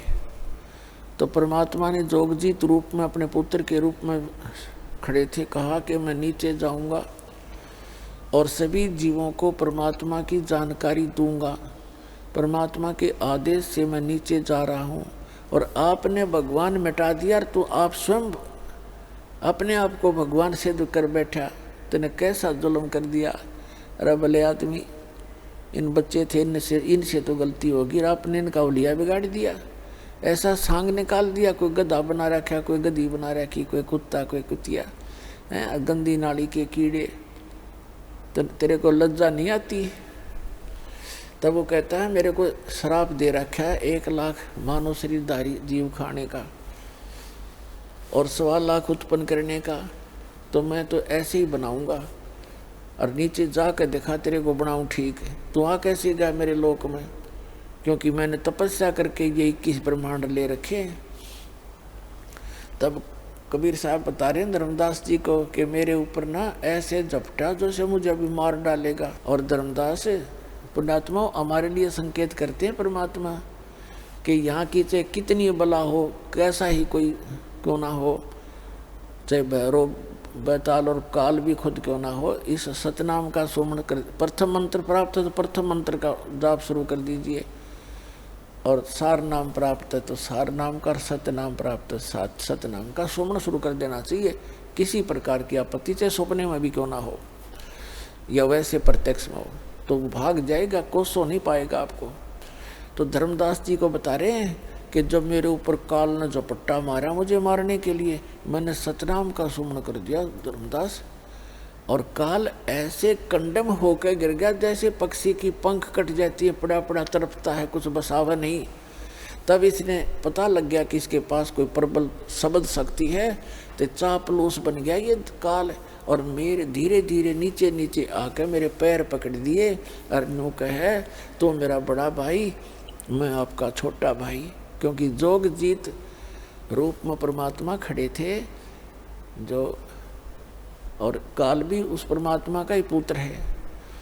तो कहता कि आप मेरे बड़े भाई, मैं आपका छोटा भाई। अब छोटे तो गलती करते हैं, बड़े सदा क्षमा करते हैं। अब पुण्यात्मा यहाँ सभी प्राणियों का ये स्वभाव है, पहले तो अपनी ताकत आजमाएंगे, और जब ताकत तक पारना पड़े फिर चापलूसी तक काम लेंगे। तो उसने चरण पकड़ के कहा, मैं तो आपको पिताजी के यानी परमात्मा के तुल्य मानता हूँ, मुझे माफ़ कर दो। मुझे परमात्मा बोले ठीक है, माफ़ कर दिया। तब काल कहने लगा, मुझे कुछ आवश्यक, मेरे इस लोक में कुछ त्रुटि है और आप भगवान के नुमाइंदे हो, रिप्रेजेंटेटिव हो, आपके पास पूरी पावर है, मेरा कुछ वो त्रुटि पूरी कर दो, मेरी कुछ डिमांड है वो पूरी कर दो और फिर नीचे चले जाओ बेशक। तो परमात्मा ने कहा, बोल क्या चाहता है? कि वचनबद्ध हो जाओ तब मांगूंगा। परमात्मा वचनबद्ध हो गए। तब कहा कि 3 युगों में परमात्मा ने ये कहा था, मैं नीचे जाऊंगा, सबको सच्चा नाम सही रास्ता मार्ग बताऊंगा, भगवान की का परिचय दूंगा और सत्य नाम दे करके, सार नाम दे करके सबको पार करूंगा, सतलोक ले जाऊंगा। तो इसको मुश्किल होगी थी कि कहीं मेरा लोक ना उजाड़ दे। प्रतिज्ञा करवा ली कि 3 युगों में जीव थोड़े ले जाना और चौथा युग जब कलयुग आवे तब तो शरण जीव बहु जावे, ऐसा वचन हर मोह दीजिए, तब संसार गवन तुम कीजिए। तो परमात्मा ने कहा, ठीक है तथास्तु, तेरे को मैंने वरदान दे दिया, प्रतिज्ञा कर ली कि चौथे युग जब कलयुग में मैं अपने जीवों को समझाऊंगा, ले जाऊंगा। दूसरा इसने कहा था कि आप अपना ज्ञान देकर ले जाना, जब जोर जबरदस्ती से ये ज्ञान मत किसी को देना और जो जबरदस्ती ना ले जाना यहाँ से। आप अपना ज्ञान सुनाना, आपके ज्ञान से आपको भगवान मानकर, आपको परमात्मा को परमात्मा मानकर जो भक्ति करे वो आपके, और मेरे भक्ति करेंगे, मेरे मंत्रों का जाप करें और मेरे ज्ञान पर आश्रित रहें, वो मेरे। तब परमात्मा ने कहा, ठीक है भाई तथास्तु, ये तो है ही, मेरे को तो वही समझेगा जो मेरे ज्ञान से परिचित होगा। परमात्मा ने सब स्वीकार कर ली, उसकी सारी डिमांड। और भी 2-3 थी, वो फिर बताएंगे, अभी समय नहीं। तो तब एकदम आंख पलट गया भस्मागिरी की तरह और कहने लगा कि जाओ जोग जीत संसार। कहते 12 पंथ करो मैं साझा। जब कलयुग आओगा ना, सभी प्राणियों को भक्ति मार्ग में विचलित कर दूंगा और इनको इतना विकारी बना दूंगा और इनके टुकड़े टुकड़े कर दूंगा, हिंदू मुसलमान सिख ईसाई जैनी बनाकर इनको एक दूसरे का दुश्मन बना दूंगा और देवी देवताओं मंदिर मूर्तियों तक सीमित कर दूंगा, तीर्थ व्रतों के ऊपर उलझा दूंगा। और तब तुम जाओगे, तब परमात्मा ने कहा कि 5500 वर्ष जब कलयुग बीतेगा तब मैं अपना एक अंश भेजूंगा। उसको तो यही कहना था कि अपना अंश भेजेंगे और फिर तुम्हारे सारे ज्ञान को ठीक कर देगा, वो सबको ये ज्ञान देगा। तो उस समय वो काल कहता है कि उस समय तक तो इनको इतना कंडम कर दूंगा, ये भक्ति के योग्य भी नहीं रहेंगे और फिर नकली पंथ चला दूंगा। तेरे कबीर नाम से 12 नकली पंथ चलाऊंगा, उसके अतिरिक्त और अनेक पंथ चला कर सब्जियों को भरमा दूंगा।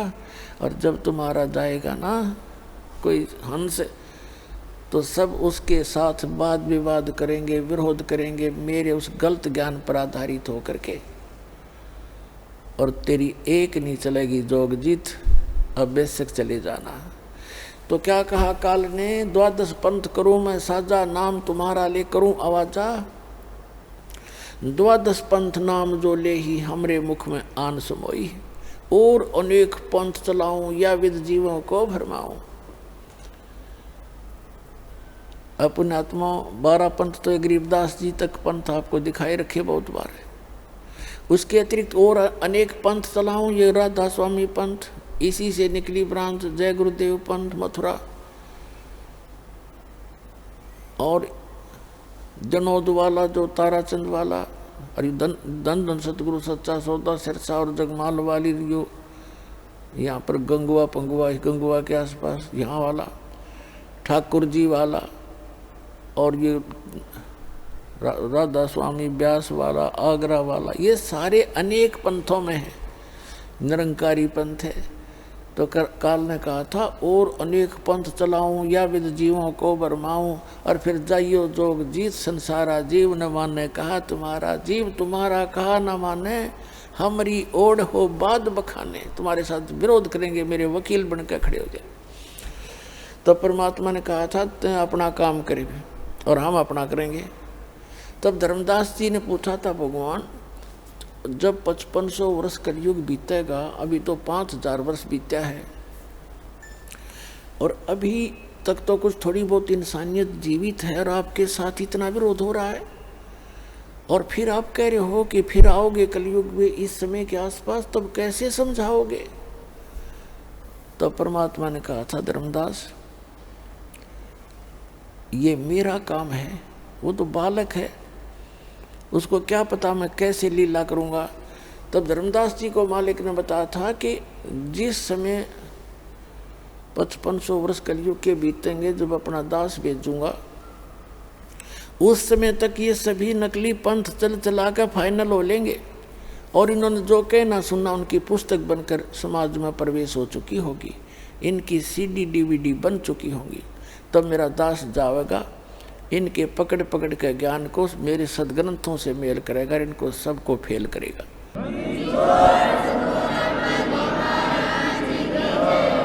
और तब मुझे मेरे बच्चे पहचान कर सतलोक आएंगे। तो पुण्यात्माओं, वो समय आ गया है, और ये दास, वो परमात्मा का भेजा हुआ दास आपके लिए उपस्थित है। अपना कल्याण कराओ और सतलोक जाओ। बोलो सतगुरुदेव।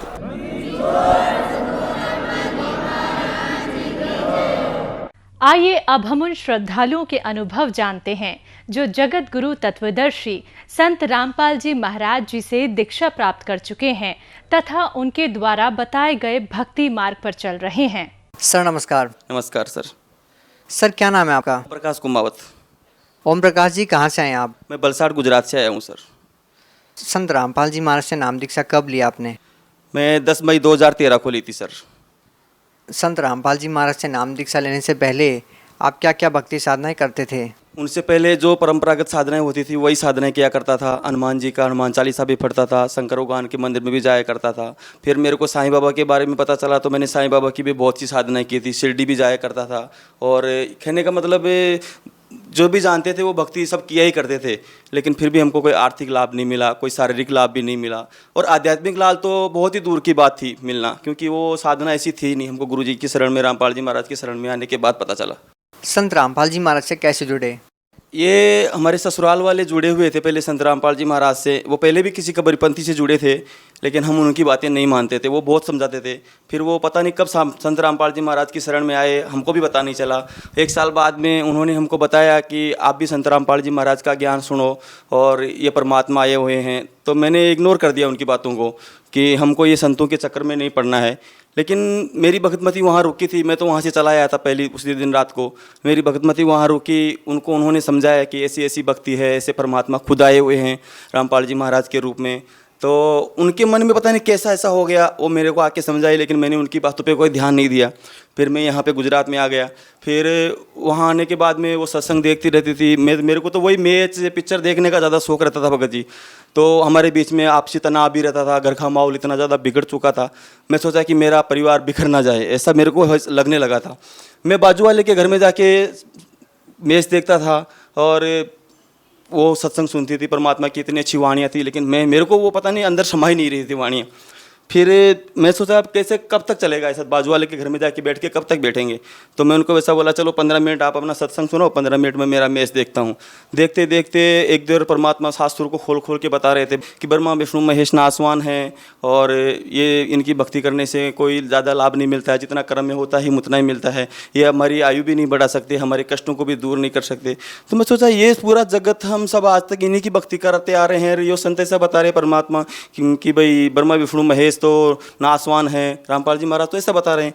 तो फिर देखते देखते कब 15 मिनट में भूल गया कि मेरा मैच भी था, मेरा कोई पिक्चर भी था। घंटों निकल गए। उस टाइम पे 2013 में रात को 11 बजे तक आध्यात्मिक चर्चा चलती थी। तो कब 11 बज गए मुझे पता ही नहीं चला, और मैं ऐसा सत्संग में खो गया। फिर देखते देखते देखते देखते मैं देखता ही रहा। फिर हम मेरे को 2-3 महीने सत्संग सुना, शास्त्रों से भी मिलाया भी, जितने भी शास्त्र मेरे पास अवेलेबल थे, किसी के रिश्तेदार के पास से भी ला के मैंने देखे, सब में एज इट टीच मिला। फिर मैं सोचा कि ज्ञान तो एकदम सच्चा है।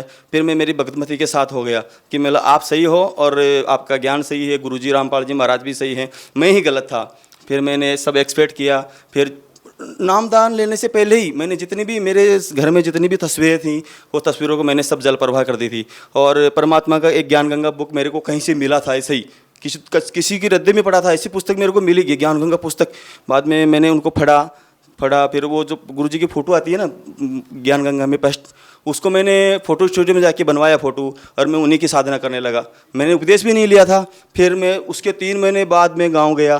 फिर मेरे पिताजी को भी बहुत तकलीफ़ थी, उनको हार्ट अटैक हुआ था, एंजियोप्लास्ट करवाया था उनका 6 महीने पहले ही, जब मैं गुरुजी से नहीं जुड़ा था उस टाइम पे। फिर मेरे को ऐसा लगा कि मेरे पिताजी को इनसे बहुत ज़्यादा राहत हो सकती है, लेकिन उनको ज्ञान पता नहीं था, मुझे पूरा ज्ञान था। मैं गया, मेरे पिताजी ने बोला आ गए, मैं बोला आ गया।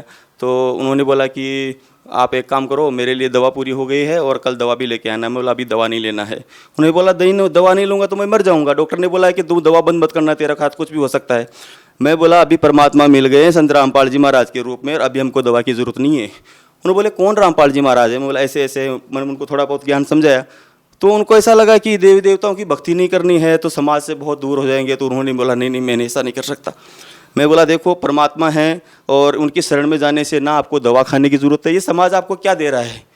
कुछ तो नहीं दिया। आप इतने दुखी थे, कौन आपके पास आके बैठता था? मेरी बात मानो, मैं आपका दुश्मन नहीं हूँ, मैं आपका लड़का हूँ, चलो मेरे साथ। तो उन्होंने मेरी बात मान ली। फिर संत रामपाल जी महाराज को दर्शन के लिए गए। तो मैंने परमात्मा संत रामपाल जी महाराज से अरदास लगाई कि गुरुजी ऐसी बात है, और मेरे पिताजी को बहुत तकलीफ़ है, वो दवा भी लेते हैं और रोते ही रहते हैं, उनको बहुत कष्ट रहता है। रामपाल जी महाराज ने बोला बेटा दवा कचरे के डब्बे में डाल देना, सब कुछ खाओ पियो। वो घी दूध सब कुछ बंद कर दिया था। शरीर इतना वीक हो गया था कि चलने में भी असमर्थ थे। परमात्मा रामपाल जी महाराज की शरण में जाने के बाद में उन्होंने दवा भी नहीं ली। आज तक उन्होंने एक भी दवा नहीं खाई उस चीज़ की। हाँ, सर्दी जुकाम थोड़ा बहुत और कुछ होता है उसकी दवा ले लेते हैं, लेकिन बाकी उसकी दवा एक भी नहीं ली। उनका कितनी बार डॉक्टर का फ़ोन आता है हमारे पास, अरे आप दवा चेकअप कराने के लिए नहीं आता? मगर हमको तो बहुत बड़ा डॉक्टर संत रामपाल जी महाराज के रूप में मिल गया है, हमको अभी दवा की ज़रूरत नहीं है। एकदम बिल्कुल स्वस्थ हो गए वो, और भाग के फर्स्ट क्लास काम भी करते हैं, उनका शरीर भी एकदम तंदुरुस्त हो गया है। वो दुनिया को बताते हैं कि अभी उसके बाद में मेरे बुआ की लड़की की शादी थी, तो उसका वो जो मायरा लेके जाते हैं, हमारा दिल नहीं था लेकिन फिर भी हमको जाना पड़ा। उधर लोगों ने पूछा कि तुम दवा नहीं लेते हो, ऐसा नहीं लेते हो। मेरे पिताजी ने दिल खोल के बता दिया कि हमको तो इतना बड़ा डॉक्टर मिल गया है, हमको दवा की कोई ज़रूरत नहीं है। पहला लाभ तो भगत जी मेरे को ये हुआ।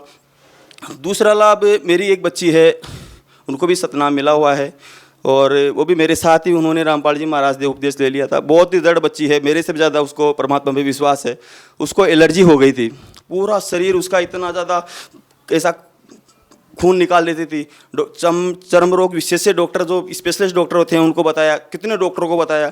फिर उन्होंने बोला कि ये यहाँ गुजरात का वातावरण इनको सूट नहीं कर रहा है, तो इनको यहाँ से आपको राजस्थान भेजना पड़ेगा। अभी बच्चे इधर पढ़ते हैं तो मैं राजस्थान कैसे भेज सकता हूँ? मेरे को इतना ज्ञान भी नहीं था कि परमात्मा को ऐसा अर्जी लगाने से तुरंत फायदा होता है। मैंने परमात्मा को तुरंत अर्जी लगाई, परमात्मा ऐसी ऐसी बात है, बच्चों का भविष्य बिगड़ जाएगा, अभी कैसे करो? परमात्मा ने बोला बच्चा परमात्मा दया करेंगे। उस बच्ची का एलर्जी पता नहीं कब कैसे दूर हो गया, मुझे पता ही नहीं चला, और वो एकदम स्वस्थ आज भी बच्ची आई हुई है, बाहर बैठी है। रामपाल जी महाराज ने इतनी दया की उस बच्ची पे ऊपर, और उनका एलर्जी बिल्कुल एकदम स्वस्थ हो गया। तीसरा लाभ, भगत जी मेरे पास ज़मीन थी लेकिन मैं मकान बनाने की मेरी सामर्थ्य नहीं थी, मेरे पास पैसा नहीं था। मैं रैंक पे रहता था, कभी 6 महीने इधर कभी 6 महीने उधर, ऐसे ही भटकता रहता था। मेरी भक्तमती बोलती थी परमात्मा से अरदास लगाओ, रामपाल जी महाराज से, ये तो कुछ भी कर सकते हैं। तो मैं बोला परमात्मा रामपाल जी महाराज कुछ भी करेंगे लेकिन फिर भी अपने पास पैसा तो होना चाहिए। तो बोला आप अरदास लगाओ रामपाल जी महाराज से, वो करेंगे। मैं दर्शन के लिए गया, रामपाल जी महाराज को अरदास लगाई। जब दर्शन के लिए गया तो परमात्मा ज़मीन तो है लेकिन मकान बनाना चाहता हूँ। रामपाल जी महाराज ने बोला बेटा तू तो दिल खोल के चालू कर दे, तेरा काम हो जाएगा।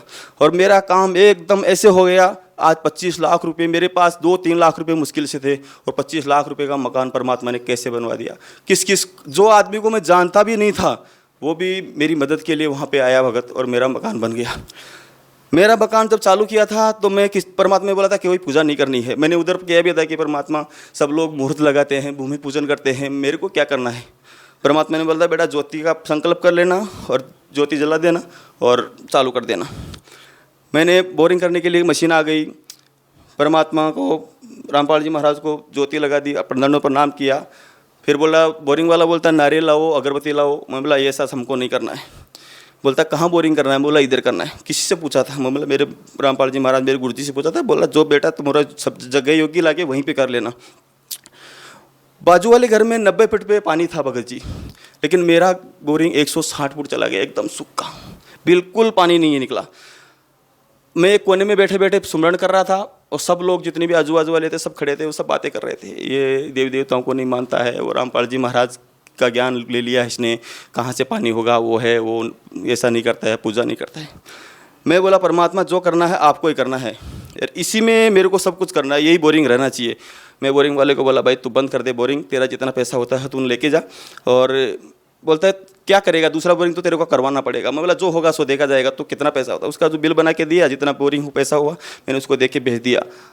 पता नहीं कैसे परमात्मा ने रजा की गिल्ली मिट्टी आई थी भगत जी, पानी नहीं आया था। और वही बोरिंग से सब ने देखा, वही बोरिंग से मैंने घर बनाया, एक किसी से भी एक बाल्टी भी पानी नहीं ली, और आज वही बोरिंग इतना धड़ल्ले से चल रहा है, कभी पानी की कमी नहीं आई उसमें।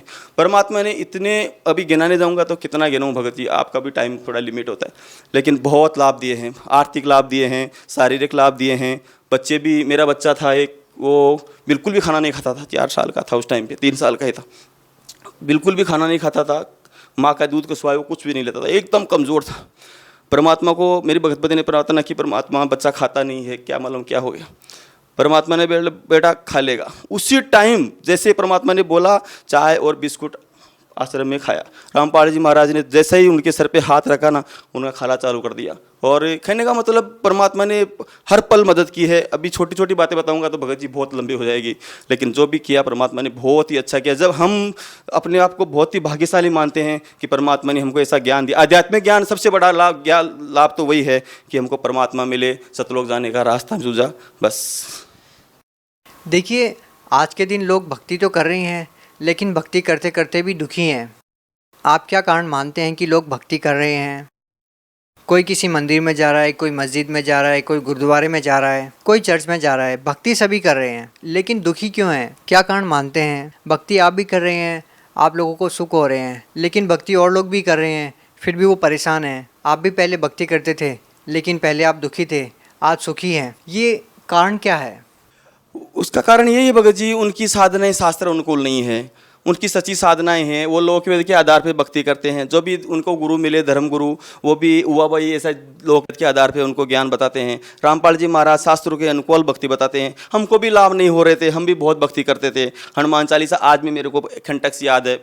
अच्छा, ये बताइए कि शास्त्र अनुकूल साधना क्या होती है, मतलब इसकी परिभाषा क्या है? सभी संत रामपाल जी महाराज के अनुयायी यही कहते हैं कि हम शास्त्र अनुसार साधना करते हैं, दूसरे संत शास्त्रों के विरुद्ध साधना करते हैं। आखिर ये शास्त्र अनुकूल साधना है क्या? देखो, शास्त्र अनुकूल साधना है, अपने सदग्रंथों में लिखा है, जैसे गीता जी में लिखा है कि ओम तत्सत, ये 3 प्रकार का ये गुरु सच्चिदानंद ब्रह्म को प्राप्त करने का मंत्र है। तो ओम ब्रह्म का है, तत् फिर पर ब्रह्म का है, और फिर सत पूर्ण ब्रह्म का है। ये एक भक्ति का बेस है। अच्छा, आपने अभी एक ओम तत् सत का जिक्र किया, क्या ये मंत्र जाप करने से लोगों को मोक्ष या लाभ मिल जाएगा? ऐसा नहीं है भगत जी, ये कोड वर्ड हैं। ओम तो सीधा ही परमात्मा ने बताया है कि ओम तो सीधा ही ब्रह्म का है, लेकिन तत्व और सत्य ये सांकेतिक मंत्र है। कितने लोग सत मंत्र सतनाम करते हैं, लेकिन ये ओम और तत्व मिलकर परमात्मा ने बताया सतनाम होता है। लेकिन परमात्मा ने हमको बताया कि ओम के साथ कौन सा मंत्र जुड़ने से आदमी का मोक्ष होता है, उसका कल्याण होता है।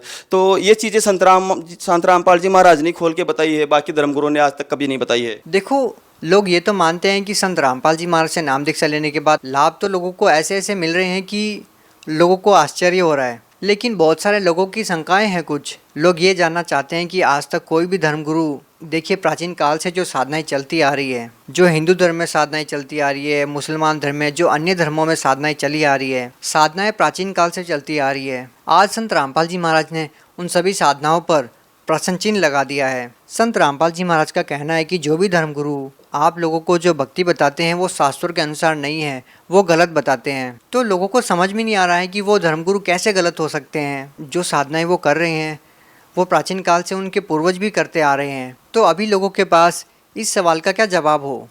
इसमें ऐसा है भगत जी, कबीर साहब ने 600 साल पहले आके यही गान बताया था, लेकिन हम अशिक्षित थे, हमारे समाज सभी अच्छी शिक्षा, ये ब्राह्मण लोग यही शिक्षित थे। परमात्मा ने सब कुछ आज जो रामपाल जी महाराज बता रहे हैं वही ज्ञान कबीर साहब ने। एक बात बताइए कि उस समय ब्राह्मण समाज शिक्षित था और कबीर साहब को कहा जाता है कि वो अशिक्षित हैं, तो कबीर साहब जी कैसे सही ज्ञान बता सकते हैं जबकि ब्राह्मण तो पढ़े लिखे थे? वो तो परमात्मा थे, उनको कोई पढ़ने की जरूरत नहीं। तो परमात्मा खुद चारों युगों में आते हैं, परमात्मा खुद इस कलयुग में कबीर साहब नाम से शरीर प्रकट हुए थे। लेकिन ये धर्मगुरुओं को भी पता था कि उनका ज्ञान सच्चा है, लेकिन इनकी आज वही हो रहा है। इनकी दुकानें उस टाइम पे बंद हो रही थी, इसलिए परमात्मा का भी उस टाइम पे भी कबीर साहब का बहुत विरोध किया था, और वही आज रामपाल जी महाराज के साथ हो रहा है। उन्होंने भी इन्होंने वो भी ये रामपाल जी महाराज के साथ भी ये लोगों ने किया था कि ये क्या जाने संस्कृत को, इनको तो हिंदी भी बराबर पढ़ना नहीं आती। लेकिन उस टाइम का ज़माना कुछ और था भगत जी, आज का ज़माना कुछ और है। उस टाइम पर हम अशिक्षित थे, आज हम सब पढ़े लिखे एजुकेटेड समाज है, सब अपनी आंखों से देख सकते। अच्छा, आपने पढ़ लिख कर समझकर नाम दीक्षा ली है। आपने बताया कि आपने वेदों से भी मिलान किया है संत रामपाल जी महाराज के ज्ञान को।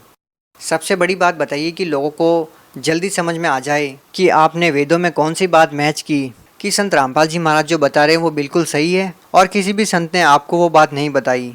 वेदों में लिखा है कि परमात्मा से शरीर है, वो से शरीर आता है और से शरीर चला जाता है। उनकी परवरिश की लीला कंवारी गायों से होती है, और वो छोटी सी उम्र में बड़े बड़े विद्वानों के साक्षात्कार में वो बड़े बड़े विद्वानों के छक्के छुड़ा देते हैं, और वो एक कवि की भूमिका भी प्राप्त करते हैं। ऐसी लीलाएं वो परमात्मा किया करते हैं। तो अन्य संतों ने आपको क्या बताया था? अन्य संतों ने तो परमात्मा निराकार है, और जब वो साकार में आता है वो राम और कृष्ण के रूप में आ जाता है। अन्य संतों ने तो यही बताया था। तो आपके कहने का मतलब ये है कि संत रामपाल जी महाराज मात्र एक ऐसे संत हैं इस विश्व में जिन्होंने आपको सिद्ध किया कि परमात्मा साकार है? श्योर 100%। अच्छा, आपसे लास्ट प्रश्न जानना चाहेंगे कि बहुत सारे लोगों का जब हमने इंटरव्यू लिया तो उनका कहना था कि संत रामपाल जी महाराज से नाम दीक्षा ली और नशा छूट गया। ऐसी क्या दवाई देते हैं संत रामपाल जी महाराज की, नाम लेते हैं और ठीक हो जाते हैं? उनके शब्द में शक्ति है। उन्होंने सब कुछ बताया है कि देखो, अमल अरहारी आत्मा कदे न पावे पार, परमात्मा को कभी प्राप्त नहीं कर सकते, और हम जिस मार्ग को परमात्मा प्राप्त करने के लिए ही चले हैं, तो ये नशा तो हमारे लिए बहुत खतरनाक है भगत। ये परमात्मा ने बताया है कि कि बच्चों नशा करोगे तो तुम भगवान को कभी प्राप्त नहीं कर। कोई नशा करते थे? हाँ, करता था। मैं बीड़ी सिगरेट और कभी कभी बियर भी पीता था, संगत में बैठ जाता था, तो ऐसा नशा सब करते थे। कैसे छूट जाता है ये नशा? घृणा हो जाती है भगत जी। परमात्मा जब रामपाल जी महाराज मंत्र उपदेश देते हैं, वो अपना सत्संग सुनाते हैं, तो हमको उस नशे से बिल्कुल नफरत जैसी हो जाती है। आज कोई 20 फुट दूर ऐसा कोई बीड़ी पी रहा है तो हमको यहीं से उल्टी जैसी होने लग जाती है, दिल घबराने लग जाता है, और ऐसा लगता है जैसे कोई बीड़ी निकाल भी रहा है ना, तो ऐसा लगता है कोई गोली निकाल रहा हो, बंदूक निकाल रहा हो, हमको मार डालेगा, ऐसा हमको फील होता है। हम उसके नज़दीक बैठना भी पसंद नहीं करते हैं। लाखों लोग आज संत रामपाल जी महाराज से जुड़ रहे हैं। जब उनकी किसी भी मामले में कोर्ट में पेशी होती है और लाखों लोग पहुंच जाते हैं, लगातार लोग उनसे जुड़ते जा रहे हैं, कारवां बढ़ता जा रहा है। सर, एक ऐसा संत जेल में है और लाखों लोग उनसे लगातार जुड़ रहे हैं, इसका क्या कारण है और लोग जुड़ कैसे रहे हैं? आखिर संत रामपाल जी महाराज जेल में हैं और लोग उनसे जुड़ कैसे रहे हैं? वो सच्चा ज्ञान समझ के जा रहे हैं भगत जी, और जेल में रहने की वो ऐसी बात है कि ये तो एक बहुत बड़ा षड्यंत्र है, हमको सब पता है। और परमात्मा जेल में क्या लीलाएं कर रहे हैं वो भी हमको सब पता है। आज जेल को आश्रम बना दिया परमात्मा ने। आपके गांव का क्या नाम है? मैं बलसाड़, यहाँ गुजरात में एक बलसाड़ जिला है, जिला भी वही है, गांव भी वही है, मैं वहीं पे रहता हूँ। अपने गुजराती भाइयों को अपनी गुजराती भाषा में क्या संदेश देना चाहेंगे? मैं तो एम ज कहूँ છું कि भाई आ मनुष्य जन्म बार बार નથી મળવાનું, અને આ મનુષ્ય જીવનથી આપણને મોક્ષ પ્રાપ્ત કરવા માટે જ આ મનુષ્ય જીવન મળેલો છે, તો વધારાથી વધારે સંખ્યામાં જલ્દી से જલ્દી જ્ઞાન સાંભળીને તમે પરમાત્માની શરણમાં આવો અને તમારું કલ્યાણ કરાવો। बहुत बहुत धन्यवाद सर। नमस्कार।